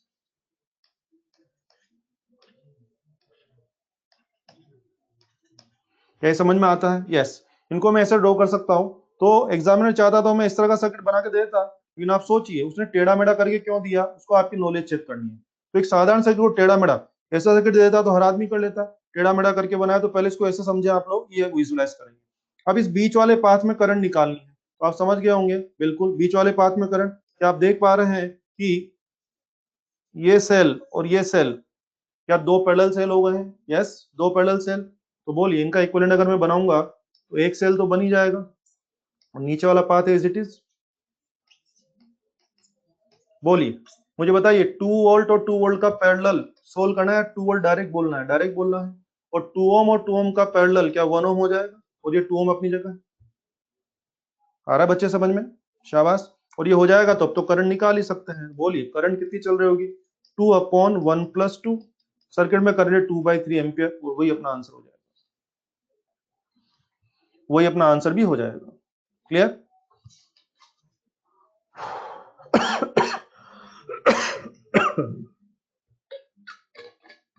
सही है हर्षित। राहुल शर्मा जी का 3 एम्पियर आंसर आ रहा है। राहुल शर्मा जी चेक करो भाई साहब।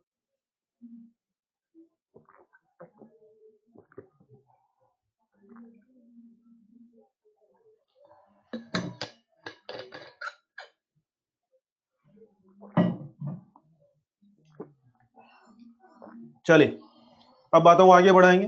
ये सेल और सेल ग्रुपिंग के बारे में सब खत्म। मैंने सेल के सारे पैरामीटर बता दिए, सीरीज और पैरेलल ग्रुपिंग भी आपको सब बता दिया, और आपको सब टाइप के सवाल मैंने करना बता दिए। प्रीवियस एग्जाम में आए हुए 5-6 सवाल हम लोग कर चुके हैं। कंफर्टेबल हैं आप लोग? कंफर्टेबल हैं आप लोग? श्योर? बढ़े? भाई लोग, जवानों, आगे बढ़े, शाबाश। चलिए, सेल वेल आपने पढ़ लिया है। अब हम लोग एक टर्म शुरू करें जाए, that is called heating effect of current.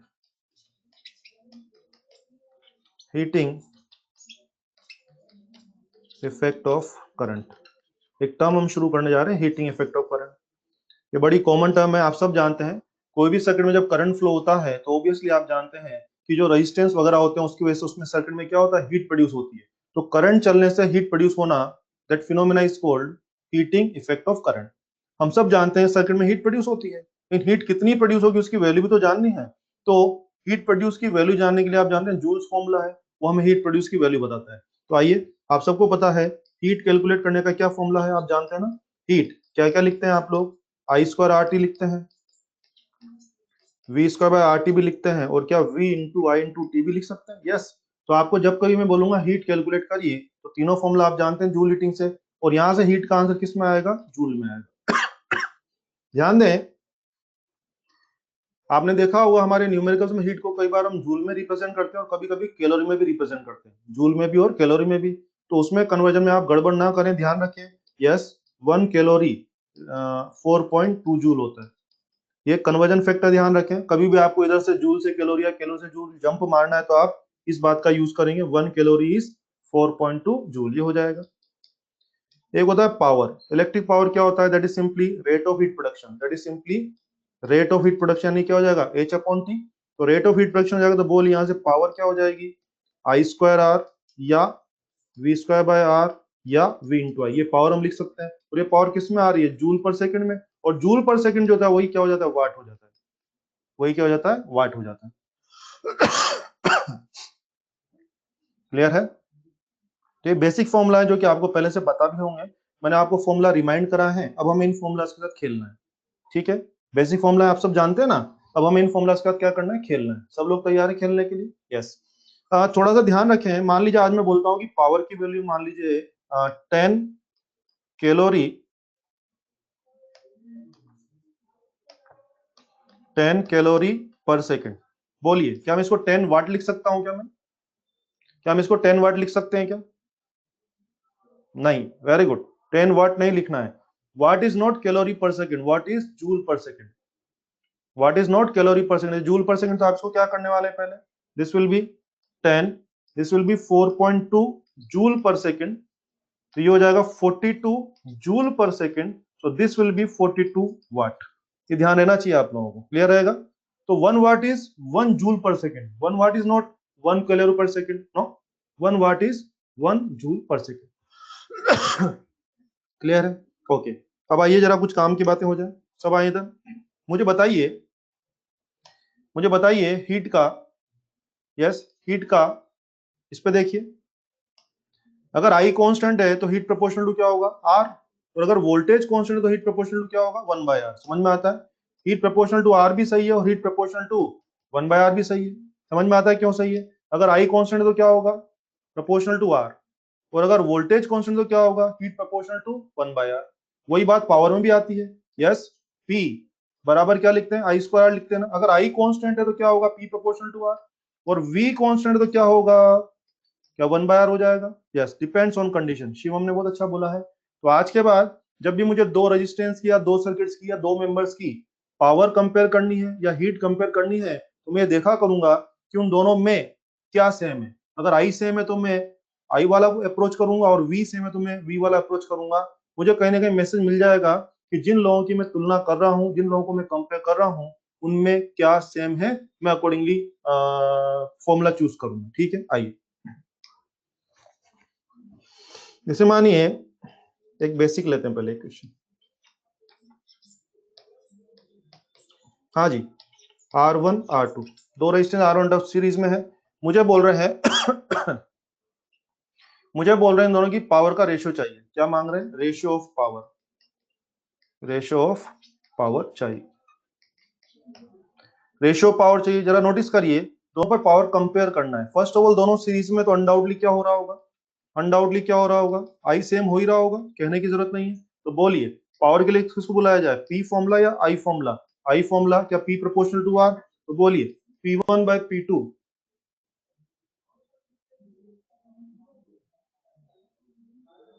ये क्या हो रहा है यार, आज बार बार प्रॉब्लम आ रही है, क्या प्रॉब्लम है?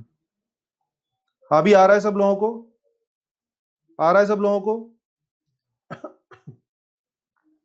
बोलिए P1/P2 कितना हो जाएगा? R1/R2, ये आंसर हो जाएगा। आइए इसी में डिफरेंस दिखाने के लिए एक और क्वेश्चन लेते हैं। हाँ जी, ये दो रेजिस्टेंस है R1 और R2। यस, दो रेजिस्टेंस है R1 और R2।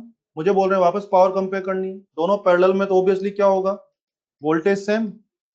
तो इस बार किससे बात करें? V²/R से वोल्टेज सेम 1/R। तो P1/P2 you are getting is R2/R1। शाबाश।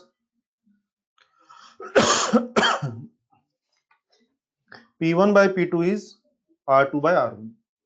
क्लियर है? हाँ बेटा, कुछ प्रॉब्लम चल रहा है आज, मैं दिख रहा हूँ ना आप लोगों को, मैं दिख रहा हूँ ना आप लोगों को, सुनते रहो।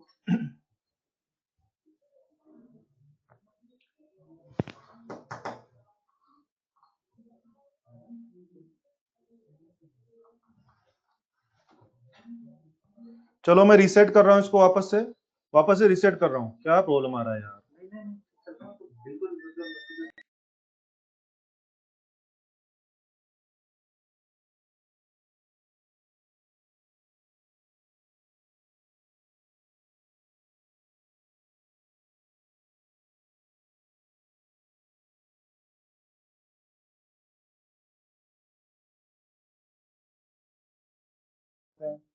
देखो बच्चे कितने अनईजी हो जाते हैं, उनको लगता है उनके यहाँ प्रॉब्लम है, बच्चों को क्या लगता है ना कि मेरे यहाँ प्रॉब्लम है।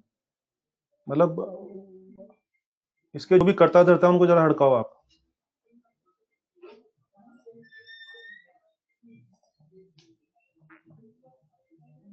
दिख रहा है अब? दिख रहा है अब? चलो चलो फटाफट से अभी क्वेश्चन समझो, वापस से सुने, वापस से।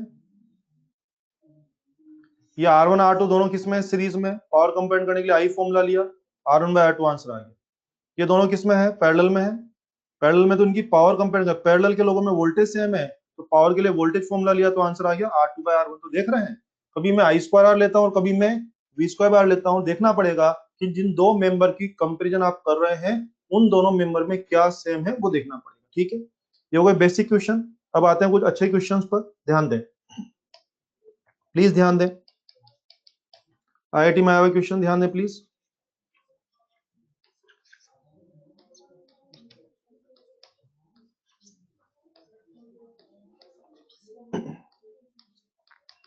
आई करंट,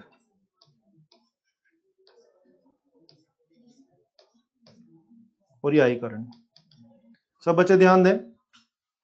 ये IIT में आया हुआ क्वेश्चन है, इसमें आप देख रहे हैं कि हर एक रेजिस्टेंस की वैल्यू, ईच रेजिस्टेंस कितना है? स्मॉल आर है। मुझे पूछ रहे हैं कि पावर कंपेयर करिए, कंपेयर पावर ऑफ 3 सर्किट्स। तीनों सर्किट की पावर कंपेयर करनी है। सुन रहे हैं आप लोग? तीनों सर्किट्स की पावर क्या करनी है? कंपेयर करनी है। आइए सबसे पहले तो आप देखिए कि जिन 3 सर्किट में मुझे कंपेरिजन करना है, जरा नोटिस करिए किसकी कंपेरिजन करना है। एक सर्किट के मेंबर की आपस में कंपेरिजन नहीं कर रहे हैं, इस पूरे सर्किट का, इस पूरे सर्किट का और इस पूरे सर्किट का, 3 कंप्लीट सर्किट का कंपैरिजन है। और क्या कुछ नोटिस किया आपने? क्या तीनों में करंट सेम डाली जा रही है? क्या तीनों में करंट सेम डाली जा रही है? तो जिन 3 सर्किट्स को मैं कंपैरिजन कर रहा हूं उनमें करंट सेम है। कुछ इशारा आया? करंट सेम है भाई साहब, करंट सेम है। तो मुझे किससे बात करनी चाहिए पावर के लिए? I²/R, आई सेम, तो क्या प्रोपोर्शनल टू आर हो गया? यस। तो इसका मतलब तीनों में जो रेजिस्टेंस का सीक्वेंस होगा वही सीक्वेंस किसका हो जाएगा? पावर का। आइए, क्या मुझे बता सकते हैं पहले सर्किट का रेजिस्टेंस कितना आ रहा है? यस, डायरेक्ट बोलिए। पहले सर्किट का रेजिस्टेंस R1 कितना आ रहा है? क्या 3R आ जाएगा? दूसरे सर्किट का रेजिस्टेंस R2 कितना आ रहा है? बोलिए। क्या 3R/2 आ जाएगा? तीसरे सर्किट का रेजिस्टेंस कितना आ रहा है? 2R, और दिस इज 2R/3, कितना आ जाएगा बच्चे? 2R/3। सही बोल रहा हूँ ना मैं? 2R/3। तो आप देखिए हो क्या रहा है यहाँ पे, बोलिए। क्या मैं कह दूं रेजिस्टेंस 1 ग्रेटेस्ट, उससे कम रेजिस्टेंस 2 और उससे कम रेजिस्टेंस 3? तो जो रेजिस्टेंस का क्रम है, क्या वही पावर का क्रम हो जाएगा? Yes. P1 more than P2 more than P3। जो रेजिस्टेंस का सीक्वेंस है वही पावर का सीक्वेंस हो जाएगा, और ऐसा मेरे कहने से नहीं हो रहा है। आप देख लीजिए, इस पूरे सर्किट में जो करंट डाल रहे हैं वही करंट इस पूरे सर्किट में डाल रहे हैं, वही करंट इस पूरे सर्किट में डाल रहे हैं। तो जिन तीन सर्किट्स की कंपैरिजन है, उन तीनों चीजों में क्या सेम है? आई सेम। तुरंत आई फॉर्मूला बुलाया और फट से कंपेयर कर दिया। ठीक है, हो जाएगा। एक और क्वेश्चन लेते हैं फटाफट से। ये क्वेश्चन भी आईआईटी में आया हुआ क्वेश्चन है, ध्यान दें।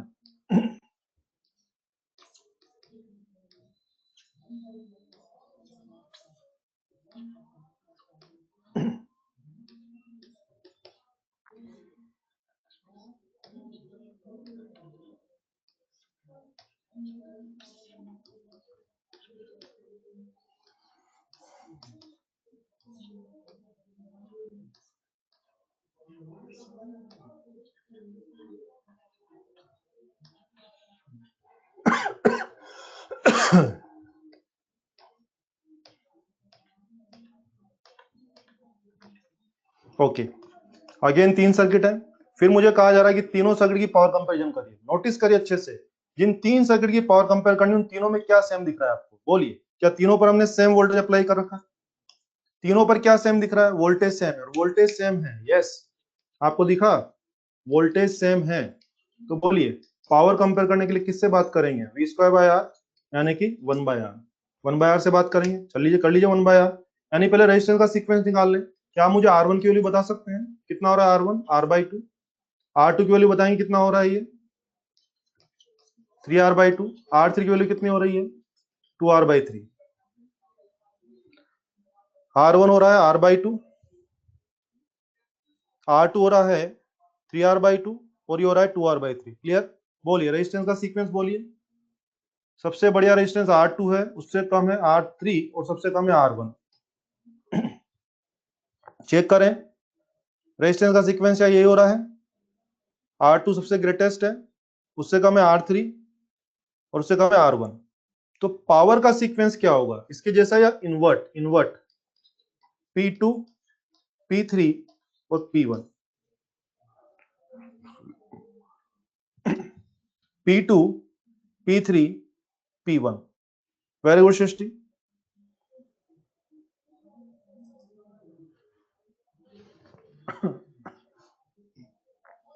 आया समझ में? आया ये? समझ में आ गया सबको ये? P1 ग्रेटेस्ट है, P3 उससे कम है P2 से। हाँ हर्षित, बिल्कुल सही है। वेरी गुड, बिल्कुल सही आंसर है। क्लियर?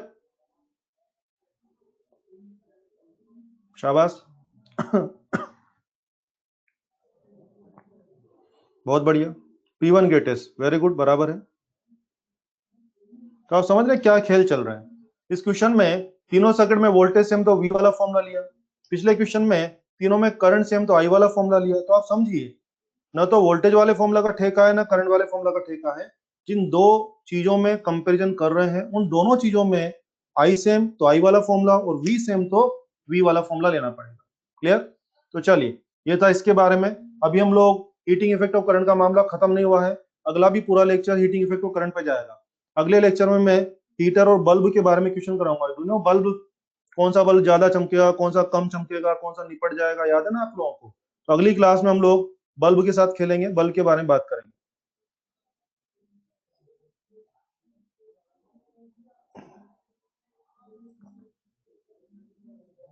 थैंक यू, मैं हैंड आउट दे रहा हूँ। थैंक यू, आज का लेक्चर खत्म करते हैं। एंड सॉरी फॉर डिस्टर्बेंस, आज आपको थोड़ा सा परेशान होना पड़ा due to some technical issues. Technical problem आ सकती है यार, नहीं? मुझे पता है आप लोगों को थोड़ा सा परेशान होना पड़ता है। आप क्या, मैं भी परेशान हो जाता हूँ ना, बीच में फ्लो बिगड़ जाता है तो ऐसा लगता है यार क्या गड़बड़ है।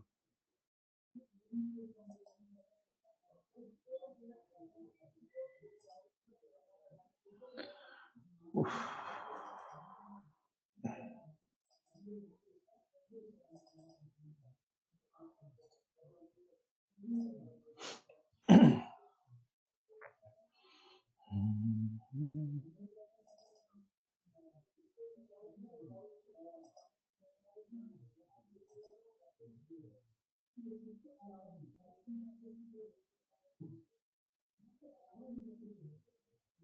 ठीक है, हाँ बच्चों मैंने अपलोड कर दिया इसको, हैंडआउट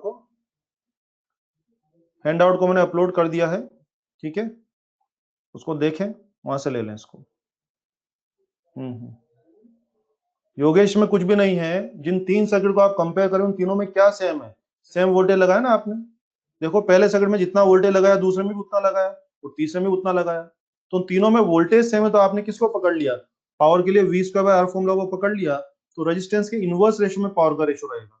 तो बस वही किया है।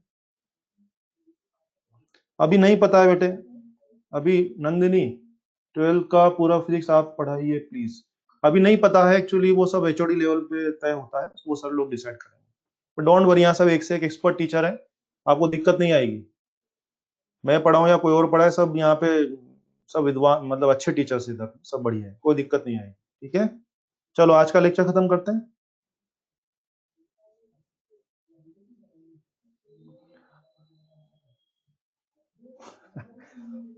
चलो बाय, गुड बाय, खुश रहें, खुश रहें, खुश रहिए।